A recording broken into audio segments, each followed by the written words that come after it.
Talk with Muthalif 100வது episode. ஒரு YouTube channel ஒன்று ஆரம்பித்து ஒரு விஷயங்களை 100 நாள் வரைக்கும், அதாவது எபிசோடு வைஸாக நாங்கள் கண்டினியூ பண்ணுறதுக்கு மிகப்பெரிய லெவலில் வந்து சிரமங்க. ஏன்னா உங்களுடைய ஆதரவு எங்களுக்கு அவ்வளோ பெரிய பலம். நீங்கள் கொடுத்துட்டு வந்த ஆதரவு இந்த 100 எபிசோடில் ஃபஸ்ட் எபிசோடு ஆரம்பிக்கும் போது இந்த எப்படி கொண்டு போக போகிறோம் அப்படிங்கிற ஒரு சின்ன டைலமா கூட எங்களுக்கு வராமல் காப்பாற்றி கொடுத்த இடத்துல அண்ணன் முத்தலிஃபும் அவர்களும் உங்களுடைய பங்கும் பெரும் பங்கு. இன்றைக்கு 100வது எபிசோடு வந்துட்டோம். நாங்கள் மேன்மேலும் எங்களுடைய விஷயங்கள் அரசியல் கண்டிப்பாக தொடரும். உங்களுடைய ஆதரவுக்கு நியாயமான முறையில் நாங்கள் நடந்து கொள்வோம். சப்ஸ்கிரைப் பண்ணாமல் இன்னும் பார்த்துட்ருக்கீங்க, நிறைய பேர் சப்ஸ்கிரைப் பண்ணுங்கள், உங்கள் ஃப்ரெண்ட்ஸ்கிட்ட சொல்லுங்கள், லைக் பண்ணுங்கள், அது கமெண்ட்ஸ் பண்ணுங்கள். அவங்க கமெண்ட்ஸ் தான் எங்களுக்கு மேலும் மேலும் ஒத்துழைப்பு கொடுக்கும். அண்ணா வணக்கண்ணே. வணக்கம் அண்ணே. மிகப்பெரிய ஒரு நன்றிண்ணே. அதாவது இந்த டாக் வித் முத்தலிஃப் உங்கள்கிட்ட ஆரம்பிக்கிறதுக்கு முன்னாடி நான் கேட்டிருந்தேன், ஆனால் இப்படி ஒரு ப்ரோக்ராம் பண்ணலாமாண்ணே அப்படின்னு சொல்லி விஷயம் பேசியிருந்தோம். இப்போ இது 100வது எபிசோடு வந்துடுச்சு. கண்ணு மூடி கண்ண திறக்குள்ளே நம்ம 100 நாட்கள் வந்து அப்படியே ஒரு சேர்ந்து பயணம். நம்ம இருவருக்குமே வந்து ஒரு நல்ல ஒரு விஷயமா இதை தாண்டியும் ஒரு நல்ல ஒரு பாண்டிங்கும் கிரியேட் ஆச்சு. இதுக்கு வந்து நீங்கள் மிக முக்கிய ஒரு காரணம், எங்களுடைய சேனலுக்கும் வந்து ஒரு அங்கீகாரம் கிடைக்கிறதுக்கு நீங்கள் பண்ண விஷயங்கள் என்றைக்குமே மறக்க முடியாதுண்ணே. இன்றைக்கி இந்த 100வது எபிசோடை தொடங்குகிறோம். உங்களுடைய நம்மளது வந்து கிட்டத்தட்ட 100லாம் இல்லை, தாண்டி தான் போனது. நம்ம இந்த இதுக்கு ஆரம்பித்ததுனால அது ஒரு தினசரி பண்ணனால அது 100வது எபிசோடாக மாறிச்சு. அப்படி தான் எடுத்துக்கணும். இன்னொரு விஷயம் என்னென்னா, நான் டெய்லி பேட்டி கொடுத்துட்ருக்குறேன், ஒரு 4-5 பேட்டி எல்லாத்தையும் கொடுத்துட்ருக்குறேன். ஆனாலும் ஒரு நிகழ்ச்சியை டெய்லி கொண்டு போகிறதுன்றது உங்கள் கையில் தான் இருக்குது, என் கையில் கிடையாது. அப்போ டெய்லி என்னென்ன கேள்வி கேட்கணும், அந்த தயார் பண்ணுறது சில சமயம் நானே தடுமாறுவேன். அதுக்கப்புறம் அதுக்கு எல்லாம் பதிலெலாம் கொஞ்சம் பார்த்துக்கிட்டு அதுக்கப்புறம் உட்காருவோம். கேள்வி எவ்வளோ அளவுக்கு வருதோ அந்த அளவுக்கு தான் ஒரு சவாலாக இருக்கும், ஜாலியாக இருக்கும் எனக்குலாம் பதில். அதனால் சில பேர்லாம் வந்து கேள்வியெலாம் ஒரு மாதிரி கேட்டால் கோவப்பட்டு போய் எந்திரிச்சு போகிறவங்களாம் இருக்காங்க. அதெல்லாம் ஒன்றுமே கிடையாது. சங்கடம் தர்ற கேள்வி, சில கேள்விகளை வேணாம், இதுக்கு பதிலளிக்க வேணாம்ன்றதை தவிர மற்ற எல்லா கேள்விக்குமே பதில் கொடுக்க நான் தயாராக இருக்கிறேன். தெரியாதுன்னா தெரியாதுன்றுவேன், நாளைக்கு பார்த்துக்கலான்ருவேன், இல்லாட்டி படிச்சுட்டு வந்து சொல்லலாம், அவ்வளோதான். நபிக்கிட்ட ஒருத்தர் அம்மா கூட்டு போய் என் பையன் ரொம்ப ஸ்வீட் சாப்பிட்றான் சொல்லுங்கன்னொன்னே, ஒரு 40 நாள் கழிச்சு வா அவனுக்கு அறிவுரை சொல்கிறேன். 40 நாள் கழிச்சு போனோன்னே, தம்பி ஸ்வீட் சாப்பிடாத உடம்பு கெடுதில்னார நபி. ஏங்க இதை 40 நாள் முன்னாடியே சொல்லியிருக்கலாம். இல்லை நானும் ரொம்ப ஸ்வீட் சாப்பிடுவேன், 40 நாள் நான் கஷ்டப்பட்டு நிப்பாட்டிட்டு இப்போ நான் தகுதி ஆகிட்டேன் அப்படின்னு. அது மாதிரி எல்லாருக்கும் தெரிஞ்சதெல்லாம் கிடையாது. கேட்குறதுல நம்ம அந்த அடுத்தடுத்த கட்டங்களை தேடல் ரொம்ப முக்கியம். தேடிக்கிட்டு எதை சொல்கிறோம். கூடிய வரைக்கும் நான் ஒரு அனலிஸ்ட்டாக இருக்க தான் விரும்புகிறேன். பத்திரிகையாளர்களில் ஒரு அனலிஸ்ட்டாக நான் அப்படி தான் எழுதும் போது எனக்கு வந்து ரொம்ப பேர் ஆதரவு கொடுத்தாங்க. புது ஆட்கள்லாம் நல்லா எழுதுறீங்க, ரொம்ப டெப்த்தாக இருக்குது அப்படின்னு. அதுக்கு நான் மெனக்கிடுவேன். எழுதுறதுக்கு அடிக்கிற நேரம் எனக்கு ரொம்ப கம்மி, ஆனால் அதுக்கு தயாராகிற நேரம் தான் இருக்கும். ஏன்னா நம்ம கொடுக்குறது, நான் இஎம்எஸ் நம்பூதிரி பாட்டு எனக்கு ரொம்ப பிடிக்கும், மார்க்சிஸ்ட் கம்யூனிஸ்ட் கட்சியுடைய கேரளா முதல்வர். ஏன்னா அவருடைய எழுத்தாளுமை மிக்கவர். அவர் 40,000 பக்கங்கள் வாழ்க்கையில் எழுதியிருக்கார். அவர் வந்து இதில் அந்த அங்கே இருக்க அவங்களுடைய பத்திரிகை, மாத பத்திரிகை, அதில் எழுதும் பொழுது அரசியல் கேள்வி பதில் சொல்லுவாராம். கேள்விக்கு பதில் சொல்லும்போது உங்களுக்கு ஒரு சந்தேகம் வரும்ல, ஆமாம், அதற்கும் பதில் இருக்கும். அவர் தான் ஒரு சிறந்த இதுவாக இருக்கும். அந்த மாதிரி இப்போ நம்ம எழுதுகிறோம், இது எழுதுறதுல பல்வேறு குற்றங்களின் கீழே இவரை கைது பண்ணோம். என்னையா குற்றம் அப்படின்னா அதெல்லாம் சொல்லணும். என்ன பல்வேறு குற்றம், என்ன செக்ஷன்னா செக்ஷனுக்கு இந்த செக்ஷனுக்கு என்ன தண்டனை, இப்படிலாம் இருந்தால் ஒருத்தனுக்கு கேள்விக்கு எல்லாத்துக்கும் பதில் அதில் இருக்கும். அந்த மாதிரி பண்ணணுன்னு தான் நான் நினைக்கிறேன். அதே மாதிரி சார்பு இல்லாமல் போகணுன்றத ரொம்ப முக்கியமாக பார்க்குறேன். ஆமாம், அந்த சார்பு இல்லாமல் போகிறதுனால தான் ஓரளவுக்கு மரியாதை இருக்குது. ரீச் பற்றிலாம் நான் கவலைப்படல. இன்றைக்கி விஜய் வாழ்த்தி பேசினா நல்ல ரீச்சுன்னு ரொம்ப பேர் அந்த சைடு ஓடிட்டு இருக்கிறாங்க. அது தேவையில்லை. இந்த தேர்தல் காலம் நாம் சொல்கிற அந்த உரைகள் கரெக்டாக இருக்கா அப்படின்னு நான் ஒரு உரைகள்லாம் பார்க்குறேன். ஸோ பல தேர்தலில் நான் யோசித்தது கிட்டத்தட்ட 90% நெருங்கி வந்திருக்கு. இதில் 100% 2016 அது ரொம்ப பேர் பாராட்டினாங்க. இந்த தேர்தலும் நம்ம யோசிக்கிறோம், அந்த யோசனை கரெக்டுன்னு சொல்ல முடியாது, ஆனால் கரெக்டாக பொருந்தி வந்துச்சுன்னா ஒரு முதுகில் தட்டிக்கலாம், நம்மளே கரெக்டாக தான் யோசிச்சிருக்கோம் அப்படின்னு. கண்டிப்பாக. எனக்கு இந்த டாக் வித் முத்தலிஃபில் எனக்கு ஒரு சில அனுபவங்கள் கிடைச்சதுண்ணே. நான் வெளியே மக்களை சந்திக்கும் போது கோயம்புத்தூரில் ஒரு நபர் சந்திச்சிருந்தேன். அவரோட வயசு கிட்டத்தட்ட ஒரு 60 வயசு இருக்கும். ஒரு ஃபுட் கோர்ட்டில் சாப்பிட்டுட்டு இருக்கும்போது அவர் வந்து கை கொடுத்து, தம்பி நீங்கள் தமிழ் படிச்சு தானே, ரொம்ப சூப்பராக பண்ணுறீங்கன்னு. அதில் ஒரு வார்த்தை குறிப்பிட்டு சொல்கிறது, நீங்கள் அடிக்கடி அந்த விஷயங்களை சொல்கிறது, தம்ப்லைன் அது கொஞ்சம் கரெக்டாக பண்ணுறீங்க, உங்கள் தம்ப்லைனில் வந்து எந்த இடத்துலையுமே வந்து ஒரு முரண்பாடு எதுவுமே இந்த மாதிரி தெரியல, கீப் ஆன் பண்ணுங்க, மிஸ்லீடிங் இல்லை, அதை நீங்கள் கீப் ஆன் பண்ணுங்கள் அப்படிங்கிற விஷயத்தையும், தாவேக்காவோட விஷயம் நம்ம ஏற்கனவே பேசியிருப்போம். அது மட்டும் இல்லாமல் நாங்கள் கருத்து கணிப்பு போகும்போதும் ஒரு சில விஷயங்கள் நாங்கள் அதுலேருந்து நம்ம கற்றுக்கிட்டோம். இந்த மாதிரியான விஷயங்கள் எங்கள் டாக் வித் முத்தலீஃபில் எங்களுக்கு வந்து பப்ளிக் மத்தியிலுமே வந்து நேரடியாக பார்க்கும்போது ஓகே ஒரு நிகழ்ச்சி வந்து எந்த அளவுக்கு மக்கள்கிட்ட சென்றடையுதுங்கிறது. அதை தாண்டி ஒரு விஷயம் என்னென்னா நம்ம கீழே வர கமெண்ட்ஸ் வந்து நான் தான் ஃபஸ்ட்டு பார்த்தேன் அப்படின்னு சொல்லிட்டு அது குறிப்பாக சொல்லணும்னா இன்னொரு சீனிவாசன் குவைத் அவர் வந்து அடிக்கடி இந்த விஷயத்தை பண்ணுறாரு. ஜெகன்கிற ஒரு நபர் அவங்க ரெண்டுத்துக்குள்ள போட்டி அதிகமாக இருக்குது. அது அது மிகப்பெரிய லெவலில் ஒரு உற்சாகம். இன்னொன்று இந்த நிகழ்ச்சி எந்த அளவுக்கு போயிடுச்சுன்னா லைவ்லேயே 500 பேருக்கு மேலே பார்க்குறாங்க. 1000 பேர் மட்டும் வந்துட்டாங்க. 30 பேர் 20 பேர் தான் லைவ்ல பார்த்தாலும் அவங்க பெருசாக நினைப்பாங்க. 1000 பேர்கிட்ட லைவ் பார்க்குறாங்கன்னா அப்போ வெயிட் பண்ணுறாங்க. அது அந்த அளவுக்கு இருக்காங்கன்றது ரொம்ப முக்கியம். இன்னைக்கு சரியான அரசியல் சொல்கிறதுக்கு ஆள் இல்லை. அதுதானே. அப்போ ஒரு கருத்துனா இதில் இவருடைய வியூ என்ன, அதுக்கு வரத்துக்கு அடிப்படை வந்து நம்ம வியூ வந்து சார்பு இல்லாமல் போதா, அப்போ இவருடைய வியூ என்னன்னு. சில பேர் வந்து இந்த காலகட்டத்தில் திமுக விமர்சனம் பண்ணுறோம் இல்லை சில இது பண்ணும் பொழுது அதிமுக சார்பாக இருக்கும்னு நினச்சிக்கிட்டு வரலாம். சத்தியமாக என்ன நம்பாதீங்க. எப்போ வேணாலும் என்னுடைய இது மாறும். ஏன்னா நான் இஷ்யூவில் நிற்கிறவன். அதனால் அந்த இதெல்லாம் கிடையாது. இந்த பக்கம் அந்த பக்கம்லாம் கிடையாது. மக்கள் பக்கம் நிற்கிறது. அந்த பிரச்சனை தான் அனலைஸ் தான் தான் நான் உறுதியாக சொல்கிறது. அதனால தான் அண்ணாமலை பற்றியும் தாவேகா பற்றியும் சிலர் வந்து இது பண்ணும் பொழுது அண்ணாமலையுடைய நல்ல பக்கங்களை நம்மளோட யாரும் பேசினது இல்லை. நானா நல்ல நண்பர் அவர். அவரை முதல்ல பேட்டி எடுத்தவன் நான் தான். 2ஆக பிரித்து போட்டேன். 2 மணி நேரம் 2 பேரும் பேசியிருந்தோம். அவரை பற்றி பல பாசிட்டிவ் பேசியிருக்கேன். அது எல்லாமே அவருக்கும் தெரியும். அதே சமயத்தில் நம்ம உரைக்கல் இது நெகட்டிவும் இருக்குன்றது. ஏன்னா அவரு நாளைக்கு பெரிய வயசு இருக்குங்க. கண்டிப்பாக ஏங்க பிஎம் கேண்டிடேட் வரைக்கும் போகக்கூடிய ஆளுங்க எனக்கு. கண்டிப்பாக. ஏன்னா பாஜக அதுதான். ஒரு நிபினை பீகார்லேருந்து தூக்கி வந்து அகில இந்திய தலைவர் ஆக்குறாங்கன்னா அண்ணாமலை சரியாக போனார்னா வருங்க. இப்படி வந்தவர் தானுங்க. என்ன நினைச்சு பாருங்க, மத்திய உள்துறை அமைச்சரோட அப்பாயின்மெண்ட்டுக்காக காத்துட்டு இருந்தவர் அவர் இறங்குறாரு. உள்துறை அமைச்சர் மோடி அவர்கள்லாம் வரவேற்க ரெடியா இருக்காங்க.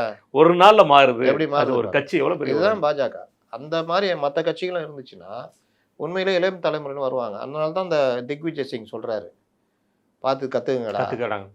அத்வானி கீழே உட்காந்த மோடி இன்னைக்கு 3 தடவை பிரதமர். நீங்கள் ஒன்றும் அப்படியே இருக்கீங்களா? எப்பவுமே மாற்றத்துக்கும் இளைஞர் சமுதாயத்துக்கும் ஜெயலலிதாவில் தான் ஜெயிச்சாங்க. நீங்கள் யாருக்கு எம்எல்ஏ சீட் கொடுப்பாங்கன்னு தெரியாது. எம்ஜிஆர் அப்படி தான் ஜெயிச்சார். கலைஞர் ஒரு கட்டத்தில் இருந்தார். 89ல் கலைஞர் கொண்டு வந்த இளைஞர்கள் தான் இன்னைக்கு KN நேருவாகவும் பொன்முடியாகவும் வளராங்க இருக்காங்க. அதற்கு பிறகு அப்போ இந்த மாதிரி விஷயங்கள் தான். அண்ணா அதிகமாக இளைஞர்களோட தான் இருப்பார். அண்ணா கொண்டு வந்த இளைஞர்கள் தானே கலைஞர் எம்ஜிஆர்லேருந்து எல்லாருமே. அதனால் இளைஞர்களும் புதியவர்களையும் கண்டெடுத்து கொண்டு வர்றது தான் இது. நம்ம ஒரு அஜிதாக உட்காந்து சண்டை போட்டுன்னு வரோம். கண்டிப்பான கேள்விகளுக்கு போயிடலாண்ணே. ஃபஸ்ட்டு கேள்விண்ணே, ஸ்ரீசேனா அப்படிங்கிறவர் கேட்டிருக்காருண்ணே. அதாவது ஏடிஎம்கே கூட்டணியை பேஸ் பண்ணி கேட்டிருக்காரு. அதில் அவர் என்ன சொல்கிறாருன்னா, ஏடிஎம்கே கூட்டணியில் அலையன்ஸ்க்கு மட்டும் 74 சீட்டு ஒதுக்கப்படுதான். அதில் பிஜேபிக்கு 30, பாமக 20, தேமுதிக 6, டிஎம்சிக்கு வந்து ஒரு 6, டிடிவி 3, ஓபிஎஸ் 3, அப்புறம் ஜான் பாண்டியன் அவர்கள், கிருஷ்ணசாமி அவர்கள், அவர் பாரிவேந்தர், இவங்களுக்கெல்லாம் 2 அப்படிங்கிற மாதிரி கொடுத்துருக்காரு. இது ஒர்க் அவுட் ஆகுமா? இந்த ஈக்குவேஷன் கரெக்டாக? இதில் டிஎம்சி, பாரிவேந்தர், இந்த ஜான் பாண்டியன், இது அப்புறம் கிருஷ்ணசாமி, இவர்கள் எல்லாருமே ரெட்டைலில் கொண்டு வந்துடுவாங்க. அப்போ நீங்கள் பார்த்தீங்கன்னா 170 தாண்டிடும். அந்த வகையில் பார்த்தீங்கன்னா உங்களுக்கு அவங்க அதிமுகவுடைய கொறடாக்கு கட்டுப்பட்டு இருக்கிற மாதிரி தான் இருக்கும். அதனால கிட்டத்தட்ட இது நெருக்கி வருது. நான் கேள்விப்பட்டது 40 கேட்டு 30 வாங்கலான்றது அவருடைய எண்ணம். 25 தரேன்னு இவங்க சொல்கிறாங்க. 25 நாங்கள் ஜெயிக்கிற மாதிரி ஒதுக்கி கொடுங்கன்றாங்க. அதனால் சென்னையில் பல இடங்கள் கொடுக்கறதுக்கு வாய்ப்பு இருக்குது. இன்னும் பல மாவட்டங்களில் கேட்டு வாங்குற மாதிரி இருக்குது. சில இடங்களில் அந்த வேட்பாளரை வெயிட்டாக இருக்கார், பாஜக வேட்பாளர். அதுவும் நம்ம பார்க்குறோம். அதனால் கிட்டத்தட்ட அவர் நெருக்கி சொல்கிறாரு. ஈக்குவேஷன் கரெக்டாக இருக்கிற மாதிரி தான். கண்டிப்பாண்ணே. அப்புறம் ஃப்ரான்சிஸ் வேணும் அவருண்ணே. முத்தலிப் சார் ஒரு கேள்வி, ஏன் கருணாநிதியை கலைஞர் என்றும் மற்றவர்கள் பேர் சொல்லி அழைக்கிறீர்கள்? மற்றவர்களுக்கு மரியாதை இல்லை, ஏன் மற்றவர்கள் உங்களுடன் குண்டு விளையாடி இருக்கிறார்களா? குண்டு விளையாடினா பெரிய பெருமையாக தான் இருக்கும். என்ன விஷயம்னா, கலைஞர்ன்றது வந்து நம்ம தலைவராக பார்க்குற இது கிடையாது. இந்த இடத்துல நான் கூட கலைஞர்னு சொல்லுங்க.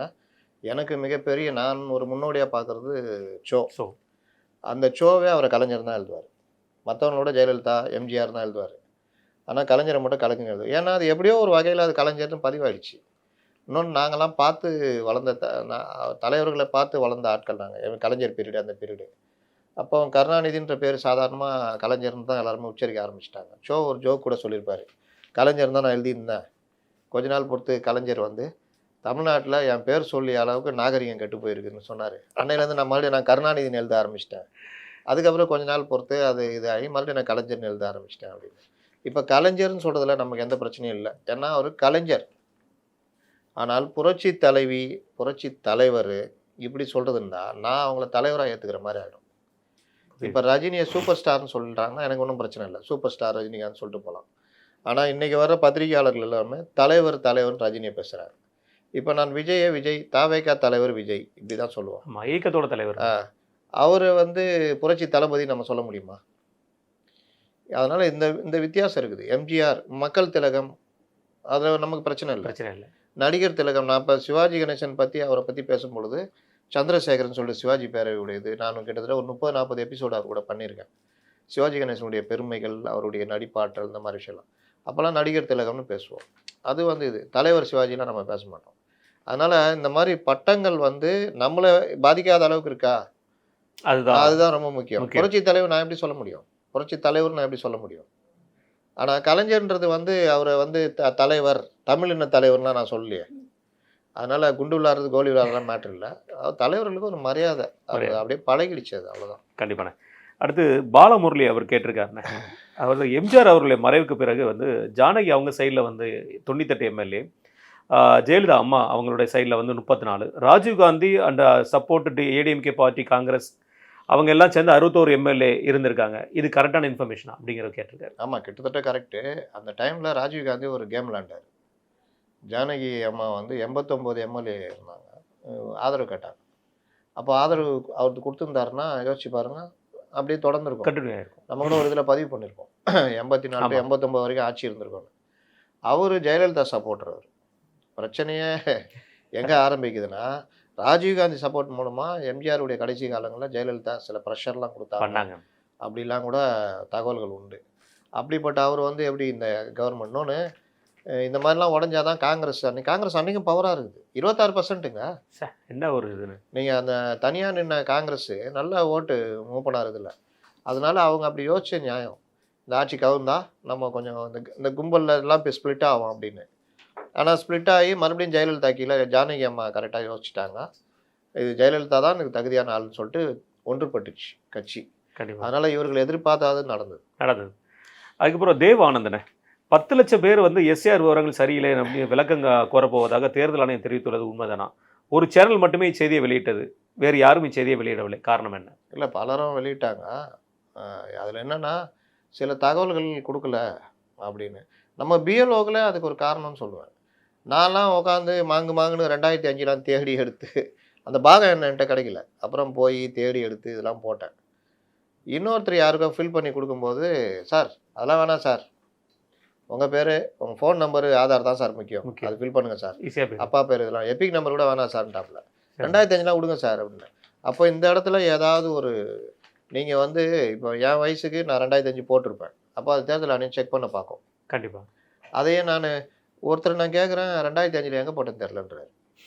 அப்புறம் அவர் என்ன சொல்கிறது, என்ன சொல்ல முடியும்? ஆனால் என்றைக்கே அவங்க சொந்தக்காரங்க கூட போட்ட சண்டையை இன்னை வரையும் ஞாபகம் வச்சுட்டு பேசாமல் இருப்பார். அன்றைக்கி அவன் அப்படி சொல்லிட்டான் தெரியுமா? எப்போ சொன்னான்? 2002. அதனால இவ்வளோ வருஷமாடா பேசாமல் இருப்பீங்க அப்படின்னு. அந்த மாதிரி சில விவரங்களை அவங்க கேட்குறாங்க. அது ப்ளஸ்ஸு ஆதாருக்கு ஏதாவது கொடுக்காம இருந்தால், பிஎல்ஓ வாங்கி அப்படியே பதிவேற்றிருந்தா. இல்லை, பேர் மாற்றம் கூட நிறைய பேருக்கு அந்த மாதிரி ப்ராப்ளம் இருக்குண்ணே. பேர் மாற்றம் வந்து இந்த இனிஷியலு, இந்த இதில் நிறைய விஷயங்கள் அதெல்லாம் இருக்குது. அதனால் சில விஷயங்களை கிளாரிஃபை பண்ணுறாங்க. அவ்வளோதான், 4ஆம் வட்டத்தில் சரியாயிடும். ரைட். வெங்கட் அப்படிங்கிறவர் கேட்டிருக்காருண்ணே, பிஜேபி கேட்டது வந்து இபிஎஸ் அவர்கள் சொன்ன பதில், அதாவது திருப்தியாக இருக்கிறது. அவங்களுடைய கூட்டணி வந்து இப்போ புரிதலோடு செயல்பட்டு வந்துட்டு இருக்கு, இது வந்து ரொம்ப நல்ல கூட்டணியாக இணக்கமாக போயிட்டு இருக்காங்க அப்படிங்கிற ஒரு விஷயத்தை சொல்லியிருக்காரு. இந்த கூட்டணி தொடர்ந்தா தமிழகத்தில் வந்து எவ்வளோ பெரிய லெவலில் மாற்றம் வரும்? தேர்தலில் வந்து டபுள் இன்ஜின் சர்க்கார்னு சொல்கிறாங்கல்ல, அதை வந்து பண்ணணும். ஆனால் நீங்கள் 2017 to 21 பாஜக அதை பண்ணலை. நீங்கள் பாஜகனால அதிமுக பல சங்கடங்களை சந்திச்சாங்க. நீங்கள் எந்த பேரிடருக்கும் நிதி பெருசாக கொடுக்கவே இல்லை.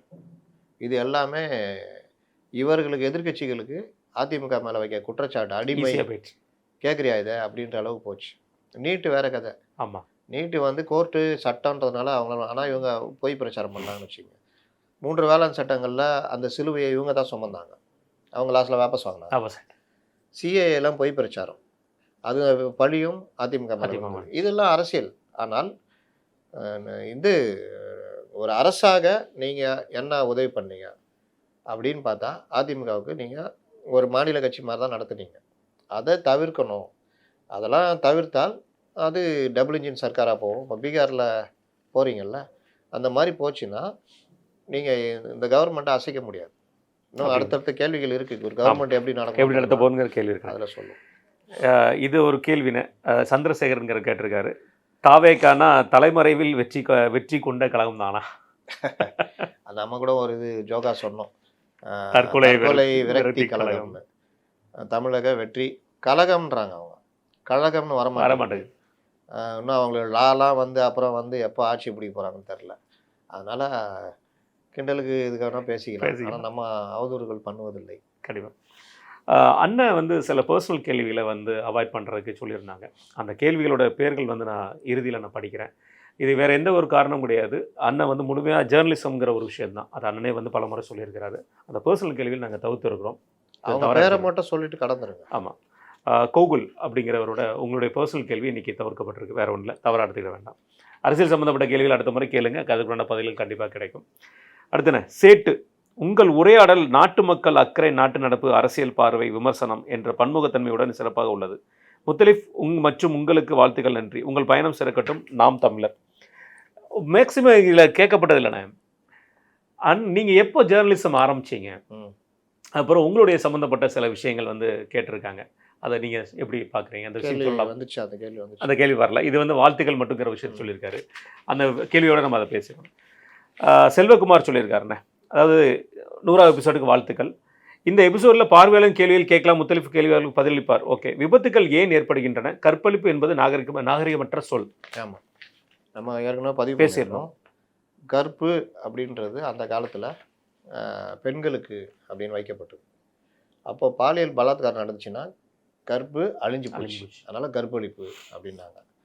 நம்ம பாரதியார் கற்பை பொதுவில் வைப்போம்னாரு. ஆணு பொண்ணுலாம் கற்பு கிடையாது. கற்புன்றது பொதுவானது. அது என்ன பெண்ணுக்கு மட்டும்தான் ஒழுக்கமாக இருக்கணும், ஒருத்தர் அந்த பெண்ணையே மீறி பலாத்காரம் பண்ணிட்டா கற்பழிப்பு அப்படின்னு அவனுக்கே கட்டி வைக்கிறதுலாம் நடந்ததில்ல. அந்த மாதிரி விஷயங்கள்லாம் 10ஆம் பசலித்தனமானதுன்னு இப்போ காலம் மாறிட்டு வருது. அப்போ வார்த்தைகளும் இப்போ மாற்றுத்திறனாளிகள் முன்ன வந்து சினிமாவிலேருந்து எல்லாத்துலேயும் பாருங்கள் அவ்வளோ கொடுமையாக இருக்கும். அந்த நம்மளுடைய அந்த இது மாற்றுத்திறனாளிகளை பற்றி பேசுறது. அதே மாதிரி திருநங்கைகள், அதில் கலைஞரை பாராட்டலாம். அதே மாதிரி விதவைன்றதை கைம்பெண்ணு மாற்றினார் கலைஞர். திருநங்கைகளை வந்து நல்ல பேர் கொடுத்தாரு. திருநங்கைகள் இன்னொரு இதெல்லாம் கொடுத்தாரு. அப்போ அந்த மாதிரி நாகரிக சொற்களுக்கு நம்ம நாகரிக சமுதாயம் மாறும்போது மாறணுன்றதுனால தான் நாம் வந்து பாலியல் பலாத்காரம், பாலியல் வன்கொடுமை அப்படின்றதெல்லாம் சொல்கிறோம். அதனால் கற்பழிப்புனால அப்படி ஏதோ பெண்ணுக்குன்ற மாதிரி ஆயிரும். அதனால் இன்றைக்கி சில பேர் அதை விடாப்படியாக பிடிச்சிட்டு பேசுகிறாங்க. சில அரசியல் தலைவர்களும் பேசுகிறாங்க. அவர்களுக்கும் இதெல்லாம் தவிர்க்கணுன்றதான் நம்முடைய இது. அப்புறம் இன்னொன்று என்னது, விபத்துகள் ஏன் ஏற்படுகின்றன? விபத்துகள் ஏற்படுறதுக்கு பல காரணங்கள் இருக்குது. வாகன பெருக்கத்தை தாண்டி இன்னைக்கு வாகனம் ஓட்டுறவங்க, நாம் ஏற்கனவே பேசியிருக்கோம். சிட்டிக்குள்ளே கார் ஓட்டுறதும் வேறு, ஹைவேஸில் ஓட்டுறது வேறு. ரெண்டுக்கும் வித்தியாசம் இருக்குது. நீங்கள் கார் வாங்கிட்டீங்கன்றதுனால கார் ஓட்ட தகுதி வந்ததுன்னு அர்த்தம் இல்லை. அப்போ இங்கே வாங்கிட்டு ஹைவேஸ் தூக்கிட்டு போகிறது, ஹைவேஸ் டிரைவிங் வேறு, அது ஒன்று. ரெண்டாவது சாலைகளுடைய மோசமான தன்மை. மூணாவது வாகன பெருக்கத்தினால வர்ற அந்த இது இருக்குல்ல, அதனாலேயும் விபத்துகள் அதிகமாக. சாலையோரம் வண்டி நிறுத்திருக்கிறது, ஹைவே பெட்ரோல் அதை பற்றி கண்டுக்கிறது இல்லை. இந்த மாதிரி பல விஷயங்கள் அதிகமாக நின்று கொண்டு இருக்கிற வாகனங்களில் கொண்டு போய் மோதுறது. நாலாவது விஷயம் இருசக்கர வாகனங்கள். நீங்கள் நம்முடைய சாலைக்கே ஏற்றுக்கொள்ளப்படாத வாகனங்களை தான் இன்றைக்கி விற்பனை பண்ணுறாங்க, கவர்மெண்ட்டை கண்டுக்கல. ஏங்க 250 சிசி, 300 சிசி, 350 சிசி, அதுவும் ஹை ஆர்பிஎம் அப்படின்றதுக்குள்ளே 6 செகண்டில் வந்து 100 பிடிச்சிரும். இப்படிப்பட்ட வண்டியை ஒரு கொண்டாட்ட மனநிலையில் இருக்கிற இளைஞன், நீங்கள் நம்ம மூளையிலேயே நிதானமான தன்மை வர்றதுக்கு ஒரு 40 வயசுக்கிட்ட ஆகிடும். ஆமாம், அப்போ தான் கொஞ்சம் பார்த்து ஓட்டுவோம். அப்போ இந்த சின்ன வயசு 17 வயசு நான் ஒன்று பார்த்தேங்க. இப்போ லேட்டஸ்ட்டாக ஒரு ரீல் பார்த்தேன். அந்த அம்மா இப்போ இதுலேயே ஒரு பைக் இருக்குது. அந்த பைக்கினால தான் அதிக உயிரிழப்பு.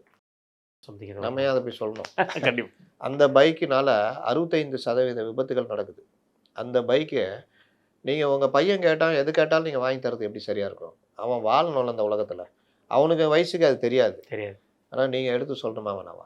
இன்னொன்று, ஒரு ஒரு பையன் அம்மாட்ட வண்டி வாங்குறான். அந்த வண்டி விட கிட்ட 2,50,000 ரூபா இருக்கும். அந்த அம்மா கண்ணு காது மூக்கில் கூட ஒரு துண்டு இது இல்லைங்க. இந்த ஐயா. பையனுக்கு அந்த 2,50,000க்கு அம்மாவுக்கு ஏதாவது ஒரு குண்டுமணி தங்கம் போட்டால் நல்லா இருக்கும்னு நினைப்பு வரல. இன்றைக்கி இளைஞர்கள் அப்படி தான் இருக்காங்க. பெற்றோரை கேடு கட்டு போட்டோம். நீ எனக்கு இதில் கூட வாங்கி கொடு, இசிஐயில் கூட. எனக்கு நீ கஷ்டப்பட்டு கூட இது பண்ணு. அப்பா அவ்வளோ கஷ்டப்படுவார் மாத சம்பளத்துக்கு. பையன் 2,00,000 ரூபா பைக் வாங்கி ஓட்டுவான். இதில் ஓட்டும் பொழுது ஹெல்மெட் போடாதது ஒரு பெரிய இது. போக்குவரத்து விதிகளை மதிக்காதது. கார்லேயும் சொல்கிறேன். சீட் பெல்ட் போடாமல் நீங்கள் என்ன தான் பலூன் இருந்தாலும் உயிரை காப்பாற்றுது. பலூனே கொண்டுருவோம்ல. சீட் பெல்ட் இல்லாமல் ஆக்சிடென்ட் ஆச்சுன்னா அந்த பலூனை அடித்து நம்ம முன்னாடி போகும்போது பலூன் அடிக்கும்போது அப்படி செத்தவங்களாம் இருக்காங்க. அப்போ சீட் பெல்ட்டுன்றது ரொம்ப முக்கியம். இந்த மாதிரி பல காரணங்கள் இருக்குது விபத்துக்கு. குறிப்பாக இளைஞர்கள் இந்த டூ வீலரு இந்த இந்த மாதிரி இது பெற்றோர்கள் வாங்கி கொடுக்கும்போது ஹெல்மெட்டு கட்டாயம் நீ போட்டே ஆகணுன்றதெல்லாம் கொண்டு வரணும். இதெல்லாம் தான் நம்மளை வாழ வைக்கும். கண்டிப்பாக. அப்புறம் பேர் வந்து கண்ணை நம்பாத்தான்னு சொல்லி போட்டிருக்காங்க. கண்ணை நம்பாதேவா? கண்ணை நம்பாதேங்கிற மாதிரி போட்டிருக்காங்க. வணக்கம் முத்தலிஃபண்ணா. இஸ்லாமியர்களை இஸ்லாமியர் என்றும் கிறிஸ்தவரை கிறிஸ்தவர் என்றும் சொல்லும் திராவிட மாடல் உடன்பிறப்புகள் இந்துக்கள் என்று வரும்போது பிராமணர்களாக சித்தரிப்பது ஏன்? பிராமணர் மட்டும்தான் இந்துக்களா? மற்ற சாதியினர் நாங்கள் யார் என்பதை சொல்லுமா? அதாவது இவங்க கட்சியை ஆரம்பிக்கும் பொழுது பெரியாருடைய ஹிஸ்ட்ரி எடுத்திங்கன்னா அந்த பிராமண சமூகத்தை எதிர்த்து தான் அரசியல்னு நாடே சுதந்திரத்துக்கு போராடினது. இவர் இதுக்கு பண்ணுறது தப்பு கிடையாது. நான் அதெல்லாம் தப்பு சொல்ல மாட்டேன். அந்த காலகட்டத்தில் அந்த சாதிய ஒடுக்குமுறையெல்லாம் இருந்தது. அது அம்பேத்கருக்கு இவருக்கும் வித்தியாசம் இருக்குல்ல. ஒரு பக்கம் சாதிய ஒடுக்குமுறையை எதிர்த்துக்கிட்டே நாட்டு சுதந்திரத்துக்கும் போராடினார். அதை சட்டமாக்கி அந்த மக்களை பாதுகாக்கிறதுக்கு என்ன வேலைன்றது அரசியலமைப்பு சட்டத்தில் கொண்டு வந்துட்டார். இது அம்பேத்கர். இவர் நீங்கள் பார்த்தீங்கன்னா காங்கிரஸில் இருந்தார். காங்கிரஸ்லேயே சாதிய வன்கொடுமைகள் இருந்தது. அந்த பிரச்சனையில் தான் அவர் வெளியே வர்றதுல முக்கிய காரணங்களும் அது ஒன்று. காந்தியோடு அவர் முரண்பட்டார். காந்தியடிகள் இந்த விஷயங்கள் எல்லாம் சமரச போக்கில் போனார். கடைசியில் வெளியில் வந்து இந்த மாதிரி இது. ஆனால் ஜஸ்டிஸ் கட்சி இவர்களுடையதுன்னா இடைநிலை ஜாதியை தூக்கி பிடிக்கிறது. 2 பேருக்கும் ஒரே தானே. நீங்கள் வர்ணத்தை கண்டுபிடித்தது மேல் சாதி அந்த இது இருந்தாலும் அந்த வர்ணத்தை இன்றைக்கும் தூக்கி பிடிச்சிக்கிட்டு ஜாதியுடைய பெருமை பேசி திரிகிறது இடைநிலை ஜாதிகள் தானே. அப்படி இருக்கும்போது இன்னைக்கு அமைச்சர்கள்லேருந்து எல்லாரும் இடைநிலை ஜாதி. அதனால் அந்த பெரியாருடைய கொள்கை பெருசாக ஜெயிச்சதானா சும்மா தேர்தலுக்காக இது பண்ணாங்க. அதில் இவர்கள் கட்சி வரும்பொழுது என்ன இந்துக்கள்னா பாஜக மற்ற இது இந்துத்துவா அப்படிலாம் வரும்பொழுது இவர்கள் அதை இது பண்ணுறாங்க. இது நீங்கள் விட்டுருங்க. இந்து பத்திரிகைக்கு என்ன சொன்னாங்க? கம்யூனிஸ்டுகளுக்கு ஐயர் கட்சின்னு வாங்க கம்யூனிஸ்ட்டை. ஏன்னா நீங்கள் பிராமணர்கள் வந்து அதிகம் அப்போ படித்ததுனால இடதுசாரிகளாக பல பேர் இருந்தாங்க. இடதுசாரி சிந்தனை அதிகமாக இருந்தது. அதனால் மார்க்சிஸ்ட் கம்யூனிஸ்ட் கட்சி இந்திய கம்யூனிஸ்ட் கட்சியில் அதிகம் அளவில் தலைவர்கள் ஆரம்ப கட்ட தலைவர்கள்லாம் பிராமண சமுதாயத்தை. அதனால் அந்த கட்சி அப்படி சொல்லுவாங்க. இவர்களுக்கு என்னென்னா திரும்ப இந்த ஓட்டு இந்த மக்களுக்காக நான் நிற்கிறேன் அப்படின்னு உருவாக்கிட்டு வந்தாங்க. ஆனால் அந்த ஒடுக்கப்பட்ட மக்களுக்கு நின்னதும் சாட்டையடி சாணிப்பாலுக்கு எதிராக நின்னதும் கம்யூனிஸ்ட் இயக்கம் தான். ஏன்னா அவங்க வர்க்க போராட்டத்தில் நின்னாங்க. அண்ணே இது வந்து இவர் பேர் வந்து குறிப்பிடலண்ணே, சாகிலன்கிற மாதிரி ஃபுல்லாக முடிச்சிருக்காங்க. அரசியல்வாதிகள் ஊழல் பண்ணி சேர்த்து வைக்கும் பணம் திரும்ப மக்களுக்கு கிடைக்கும் வழி என்ன சொல்லுங்கள் சார்? இதுக்கு ஒரே வழி சோசியலிசம் தான். ஏன்னா சோசியலிச நாடுகளில் மட்டும்தான் இந்த மாதிரி நீங்கள் இந்தியாவிலையும் நிலச்சீர்திருத்தம் கொண்டு வந்தாங்க. 16 ஸ்டாண்டர்ட் ஏக்கர் தான் இருக்கணும் அப்படின்லாம். ஆனால் இன்றைக்கி அப்படியா இருக்குது. அதனால் அது பேரளவில் இருக்குது 16 ஸ்டாண்டர்ட் ஏக்கர்னு. அதே மாதிரி இல்லாதவர்களிடம் எடுத்து இருக்கிறவர்கள்ட்ட கொடுப்பது அனைத்தையும் பொது உடைமையாக்குவதுன்றது சோசியலிச தத்துவம். அப்போ பொது உடைமைன்னு வரும்பொழுது உங்களுக்கு இவர்களுக்கு இவ்வளோ தான் சொத்து இருக்கணும், தனி சொத்து உடைமையை தடுக்கிறது, இதெல்லாம் ஆரம்பகால சோசியலிச இதாக இருந்தது. ஒரு கட்டத்துக்கு மேலே 90களில் சோவியத் யூனியன்லாம் வீழ்ந்த பிறகு இதில் சில மாற்றங்கள் வேணும், தனி சொத்து உடைமையும் நம்ம அனுமதிக்கணும் அப்படின்னு கொண்டு வந்தது தான் சைனா. ஓகே. அதனால தான் சைனாவுடைய மார்க்சியம்ன்றது அப்டேட் வெர்ஷன். அதனால தான் அவங்க வேறு லெவலில் போய்கிட்டு இருக்கிறாங்க. அதனால் ஒரு ஊழலற்ற அரசு அமையணும்னா வருகின்ற அரசியல்வாதியும் ஊழல் இல்லாமல் வரணும். அவர் ஊழல் இல்லாமல் எப்படி வரணும்னா முதல் எடுக்கிறது அரசியல்னு வரக்கூடாது. அப்போ முதல் எடுக்க தான் தோணும். அரசியல் வியாபாரன்றதை தாண்டி அரசியல்ன்றது சேவையாளர்கள் வருகிற ஒரு துறையாக மாறணும். அது இந்தியாவில் எனக்கு தெரியாது. ஒவ்வொரு கட்சிக்கும் ஒவ்வொரு பாணி இருக்குது. எனக்கு தெரிஞ்சு இன்றைக்கி ஓரளவுக்கு அந்த விஷயத்தில் இருக்கிறதுனா நான் பிஜேபியை சொல்லுவேன். அவர்கள் வேறு மாதிரி பண்ணுறாங்க. அதை கட்சிக்கு கொண்டு வராங்க. அந்த ஃபண்டை கட்சி கொண்டு வராங்க. அதுவும் ஒரு வகையில் என்னை கேட்டால் தப்புன்னுவேன். ஆனாலும் இதை விட ஒன் ஸ்டெப் பரவாயில்லன்னு தனிநபர்கள் ஆளாகுதுன்றது. அதனால் இதையும் தாண்டி மாறணும். மார்க்சிஸ்டுகள் இருந்தார்கள், இன்றைக்கி மார்க்சிஸ்டுகளும் அந்த லெவலில் இல்லை. ஏன்னா இந்த இந்த அரசியலில் வெறுமனே நான் நேர்மையாக இருக்கிறேன். இப்போ சீமான் இருக்கார், அவர் மேலே சில விமர்சனம் இருந்தாலும் அவர் தேர்தலில் நேர்மையாக சந்திக்கணும்னு நினைக்கிறாரு, துட்டு கிட்டு கொடுக்காம. 8% இருக்கார். மார்க்சிஸ்டுகள் தனியாக நின்னா நேர்மையாக அவங்க சொன்னால் ஒன்றுமே இருக்க மாட்டாங்க. இன்றைக்கி தேர்தல் செலவே கவர்மெண்ட் நினைச்சதை விட அதிகமாக போயிட்டு. அதனால் எல்லாமே மாறி இருக்குது. இந்த மாதிரி விஷயங்களில் மனமாற்றம் வந்தால் மட்டும்தான் அவர் சொல்கிறது நடக்கும். கண்டிப்பாக. ஈஸ்வரமூர்த்திக்கு சொல்லியிருக்காருண்ணே, உங்கள் எபிசோடை நான் தினமும் பார்ப்பேன், ரொம்ப நன்றி. 100வது எபிசோடில் எனது கேள்வி, 2026 தமிழகத்தில் யார் ஆட்சி அமையும்? 2026 இன்னைக்கு இருக்கிற நிலைமையில் நம்முடைய அனுமானம், அது நடக்குமா நடக்காது தெரியாது, விஜய் ஒரு ஸ்பாய்லர் அப்படின்றது தான் நான் உறுதியாக இருக்கிறேன். விஜய் வாங்குகின்ற வாக்குகள் ஒரு 15%, 20%, அதிகமான வாக்குகள் திமுகட்ட தான் அவர் பிரிக்கிறாரு அப்படின்றது தான் என்னுடைய அனுமானம். ஏன்னா விஜய்க்கு வாக்களித்த ரசிகர்கள் 21 திமுக வாக்களித்தவர்கள், அவங்க எல்லாரும் இப்போ விஜய்க்கு வாக்களிக்க போகிறாங்க. சிறுபான்மை மக்கள் வாக்குகள் விஜய்க்கு சரிபாதி வரும். பெண்கள் மற்றவர்கள்னு திமுகவுக்கு வாக்களித்தவர்களில் பெரும்பாலும் வரும். ஏடிஎம்கே என்டிஏலேருந்து ஒரு 6-7% பிரித்தா கூட உங்களுக்கு 18% மேலே அவர் திமுக தான் பிரிக்கிறார்ன்றது தான் என்னுடைய கருத்து. அப்போ இதெல்லாம் வைத்து பார்க்கும் பொழுது அவர் ஒரு ஸ்பாய்லர். என்டிஏ கூட்டணி ஜெயிக்கிறதுக்கான ஒரு மக்கள் நல கூட்டணியாக மாறுவார். மக்கள் நல கூட்டணி 2.0 மாறுவார். அதனுடைய பாதிப்பு திமுகவுக்கு தான் நடக்கும்.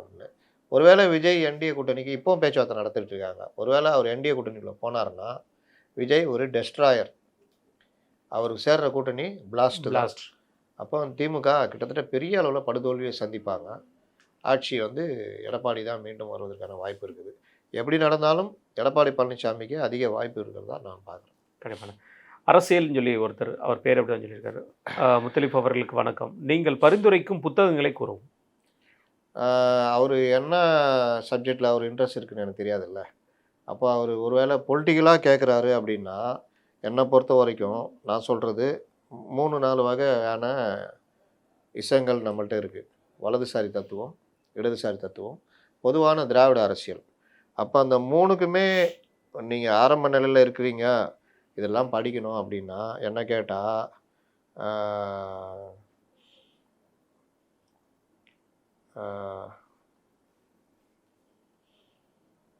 பி. ராமமூர்த்தி எழுதிய திராவிட இயக்க வரலாறு, இது திராவிட கட்சிகள் எப்படிலாம் தோன்றுச்சு, சுதந்திர போராட்டத்தில் இவங்க என்னென்னா வட்டிக்கு எங்கெங்கெல்லாம் போய் வட்டி கூட்டு இருந்தாங்க, வட இந்தியாவில் தொழில் நகரமாக பலரும் மாற்றிருந்த பொழுது இவர்கள் எப்படி சிங்கப்பூர் மலேசியாவில் வட்டி கூட்டாங்க, இவர்களுடைய அந்த சிந்தனைகள் எப்படி இருந்தது, மார்க்ஸ் தென்னிந்தியர்களை எப்படி பார்த்தாரு, இந்த மாதிரி பல விஷயங்கள் இவர்களை தோல் உரிக்கிற அந்த இது பெரிய அளவில் இவர்களுக்கு கடுப்பாச்சு. அதுக்கு மாற்றாக அவர் திராவிட மாய ஆரிய மாயா தான் ஒரு முதல்ல எழுதினார். அதுக்கப்புறம் வீரமணி பதிலுக்கு ஆரிய மாயன்னு எழுதினார். அந்த புக்கு படிக்கலாம், நல்ல ஒரு இது. அதே மாதிரி கலைஞர் எழுதுன நெஞ்சுக்கு நீதி படித்தா தமிழ்நாட்டு அரசியலை 1924 நீங்கள் புரிஞ்சிக்கலாம். அவர் பாணியை விட்டுருங்க, அவர் சார்பாக எழுதிக்கிறத விட்டுருங்க. பொதுவாக படித்தா இந்தந்த காலகட்டங்களில் டிஎம்கே இது மாதிரிலாம் கடந்து வந்திருக்கு, அன்றைய அரசியல் இப்படி இருந்திருக்குன்றதை ரொம்ப அழகாக பதிவு பண்ணியிருப்பார். கிட்டத்தட்ட அவர் இறக்குற வரைக்குமே 5 பார்ட் எழுதிட்டார். அதில் முதல் பார்ட்டு இன்றைக்கி எல்லாரும் படிக்க வேண்டியது, அவ்வளோ ஒரு அருமையான ஒரு இதுவாக இருக்கும். அதே மாதிரி பெரியார் எழுத்துக்கள், பெரியாரை பற்றினது, பெரியாரை பற்றிய மார்க்சிஸ்டுகளுடைய புத்தகங்கள் சில இது இருக்குது, கிழக்கு பதிப்பகம் இதெல்லாம் கிடைக்கும். அது உங்களுக்கு ஒரு புதிய இதை கொடுக்கும், அவரை பற்றியான விமர்சனங்கள், அதாவது எது கரெக்டு எது தப்புன்ற விமர்சனங்கள். அதே மாதிரி இவர் ஷோ எழுதின புத்தகங்கள், அவருடைய விமர்சனங்கள், அந்த புத்தகங்கள் எடுத்தால் கொஞ்சம் வலதுசாரி அரசியல் ப்ளஸ்ஸு தமிழ்நாட்டுக்கான பல அரசியல் இது அவர் நல்லா எழுதியிருப்பார். அதே மாதிரி அரசியல் ஏன் இப்படியாக மாறியது அப்படின்னு ஞானி எழுதியிருப்பார். ஞானி ரொம்ப தெளிவாக சில இதில் வார இதெல்லாம் கட்டுரை எழுதியிருந்தார். அது ஒரு நல்ல ஒரு இதுவாக இருக்கும். சமகால அரசியலின் மனநிலை, மக்கள் அரசியல் எப்படி சிதறுகிறது அப்படின்ற மாதிரி ஷோ கட்டுரைகள், இந்த மாதிரி நீங்கள் படித்தீங்கன்னா அரசியலை ஒரே கோணத்தில் அணுகாமல் 3 பரிமாணத்தில் நீங்கள் அணுகலாம். ப்ளஸ்ஸு நீங்கள் அவங்க சொந்த நாலேஜிலேருந்து பார்த்துக்கணும். எல்லாமே மாறுதலுக்கு உட்பட்டது தான், மாற்றம் ஒன்றே மாறாது. அதனால் எல்லா விஷயத்தையும் படிச்சுக்கிட்டு நம்ம இன்னைக்கு இருக்கிற இதில் தான் இருக்கணும். எடுத்துக்கணும். இதை தாண்டி பழைய வரலாறுகள் படிக்கணும்னா நீங்கள் சோழர்கள் வரலாறு பலர் இது இருக்குது. நீங்கள் போய் இதெல்லாம் படிக்கிறதுக்காக பஞ்சம். அடுத்து அன்பு மகா அப்படிங்கிற மாதிரி அவரோட பேர். பேருந்து விபத்திற்கு ஓட்டுநர்கள் பகலில் சரியான ஓய்வு எடுக்காமல் இரவு நேர பயணத்தில் தூக்க கலக்கத்தில் இந்த விபத்து ஏற்படுகிறது. நிறைய ஓட்டுநர்கள் இன்ஸ்டா ரீல்ஸ் போடுகிறார்கள். இன்ஸ்டாவை பார்த்துவிட்டு ஓய்வில்லாமல் இரவு நேர பேருந்து இயக்குவதும் ஒரு காரணம். அமைச்சரோட கவனத்தில் கொண்டு ஓட்டுநருக்கு விழிப்புணர்வு ஏற்படுத்த வேண்டும் அப்படிங்கிற ஒரு விஷயத்தை போட்டிருக்காரு. ஓட்டுநர்கள் ஓய்வரே இல்லாமல் இருக்குது பல இடங்களில். ஆமாம். இங்கேருந்து போவாங்க, அங்கே ஓய்வு எடுத்துகிட்டு அடுத்த ஷிஃப்ட்டு அதே பஸ்ஸில் வருவாங்க. அதில் தூங்காமல் இருக்கிறது. இன்னொன்று ஓட்டுநர்கள் கவனமாக இருக்கிறது ஒன்று. பேருந்து பாகங்கள் உதிரி பாகங்கள் நல்லா இருக்கணும், சாலை நல்லா இருக்கணும். இன்றைக்கி நான் சொல்கிற மாதிரி இந்த கார்களை ஓட்டிகிட்டு வரவங்க ஹைவேஸுக்கு சம்மந்தம் இல்லாமல் ஓட்ட வரவங்க இருக்காங்க. இந்த மாதிரி பல காரணங்கள் இருக்குது. கண்டிப்பான. அடுத்து சதீஷ் பாபுண்ணா, உங்களை பற்றி விரிவாக சொல்லுங்கள். தங்கள் படிப்பு, குடும்பம் பற்றியும் சொல்லுங்கள். தாங்கள் 3 சக்கர வாகனம் ஓட்டியதாக கூறுகிறீர்கள். பத்திரிகை துறையில் எப்படி வந்தீர்கள்? எந்தெந்த பத்திரிகையில் வேலை செய்தீர்கள்? வரும் தேர்தலில் அதிமுக வெற்றி பெறும் என்று சொல்கிறீர்கள். அதை தரவுகளுடன் விரிவாக சொல்லுங்கள். இதுவே ஒரு அறவாறு போமாங்க. அதாவது நான் படித்தது பிஎஸ்சி கெமிஸ்ட்ரி. ஆனால் நான் ஃபுல்லாக முடிக்கல. அந்த குடும்ப சூழ்நிலை மற்ற விஷயங்களால டிஸ்கண்டினியூ. தமிழ் மீடியம் தான் படித்தேன். அதுக்கு பிறகு +1 +2லாம் இங்கிலீஷ் மீடியம். படிக்கும் போதே நான் 5ஆம் கிளாஸ்லேருந்தே தீவிர வாசிப்பாளர். இந்த லைப்ரரியில் தான் கிடப்பேன், படிச்சுக்கிட்டே தான் இருப்பேன். ரோட்டில் நடக்கும்போது கூட படிச்சுட்டு தான் போவேன். அந்த மாதிரி ஒரு எதையும் அதை கண்டதை தேடி படின்னு ஏதாவது படிச்சுட்டு இருக்கிறதுனால அது என்ன ஆகிடுச்சுன்னா நம்மளுக்குள்ளே அது ஒரு இதுவாக பதிஞ்சு எங்கேயோ போய் உட்காந்துருக்குது. அது என்னைக்காவது டைமில் அது யூஸ் ஆகுதுன்னு வச்சுக்கோங்க. படித்து முடித்த பிறகு அந்த பீரியட்லலாம் நான் ஒரு 4-5 தொழில் பார்த்துருக்கேன். சைக்கிள் கடை வச்சுருந்தேன். நான் ஒரு சைக்கிளை அப்படியே ஃபுல்லாகவே நான் அசம்பிள் பண்ணுவேன். ஒரு சைக்கிளை அந்த மாதிரி கடை வச்சுருந்தேன். காலேஜ் படிக்கும்போது அப்பாவுக்கு கொஞ்சம் செலவு, அவர் எனக்கு கொடுக்குற லெவலில் தான் இருந்தார். இருந்தாலும் அவருக்கு எதுவும் தொல்லை வைக்கக்கூடாதுன்னு நான் ஒரு சீட்டு கம்பெனியில் வேலை செஞ்சு, இந்த ஏழை சீட்னா என்ன, இந்த மாதிரி விஷயம் ஃபினான்ஸு சம்மந்தப்பட்டது அது. என் ஃப்ரெண்டு கூட சேர்ந்து கல்யாண வேலை பார்த்துருக்கோம். அந்த பந்தியில் பரிமாறுறது இந்த வேலைலாம், அந்த என்ன சொல்லுவாங்க அண்டா உருட்டின்னுவாங்க, அந்த வேலை பார்த்துருக்கோம். ஏன்னா அப்பாவுக்கு செலவை கூட நம்ம செலவுக்கு சம்பாரிச்சிக்கலாம் அப்படின்ற மாதிரி இன்றைக்கி பல இளைஞர்கள் பண்ணுறாங்க. அந்த மாதிரி வேலை பார்த்துருக்கேன். இது எல்லாம் முடித்து மேரேஜ் டைமில் தான் எனக்கு ஒரு இது உண்டு. வரதட்சணை வாங்கக்கூடாது, சில விஷயங்கள்லாம் நான் உடன்பாடு கிடையாது. என்னமோ தெரியல, லவ் மேரேஜ். அவங்க சைடில் யாரும் கிடையாது. எங்கள் வீட்டில் கடும் எதிர்ப்பு. கல்யாணம் ஆனோன்னா வெளியே அனுப்பிச்சி விட்டாங்க. மறுநாளே அன்றைக்கி எனக்கு கல்யாணத்துக்கும் சரி, என் மனைவி காதல் விவகாரத்துலேயும் எனக்கு பெரிதும் உதவியது மார்க்சிஸ்ட் கம்யூனிஸ்ட் கட்சியும் மாதர் சங்கமும். மாதர் சங்கம் இல்லைன்னா திருமணம் நடந்திருக்காது, பெரிய சிக்கல்லாம் சந்திச்சிருப்பேன். அப்போ மாதர் சங்க உதவி, கட்சி தோழர்களோட உதவியோட ஒரு 10க்கு 10 கூட இருக்காது அந்த அறை. 250 ரூபா வாடகையில் தான் வாழ்க்கை தொடங்குச்சு. வீட்டை விட்டு வெளியே அனுப்பிச்சிட்டாங்க. சாப்பாட்டுக்கு வழி கிடையாது. அன்னைக்கு 94 இது. அன்னைக்கு எந்த குளோபலைசேஷனும் கிடையாது, எந்த தொழிலும் கிடையாது. இன்றைக்கி மாதிரி நீங்கள் ஏதாவது தொழிலுக்கு போகலாம், ஒரு ஸ்விக்கி போகலாம், ஒரு கேப் ஓட்டலாம், ஏதோ ஒரு வகையில் நம்ம பொழைச்சிக்கலான்ற மாதிரி அன்னைக்கு கிடையாது. நீங்கள் போனீங்கன்னா இங்கே கணக்கு எழுத போகலாம், இல்லாட்டி ஏதாவது கட் பீஸ் சென்டரு இந்த மாதிரி தான், இல்லாட்டி இந்த அப்போ தான் அந்த இது வருது நம்ம கொரியர் இதெல்லாம், அந்த மாதிரி இதில் இது பண்ணலாம். ஆனால் நான் டைஃபியில் மாவட்ட பொறுப்பில் இருக்கிறேன், கட்சியிலையும் பொறுப்பில் இருக்கிறேன்.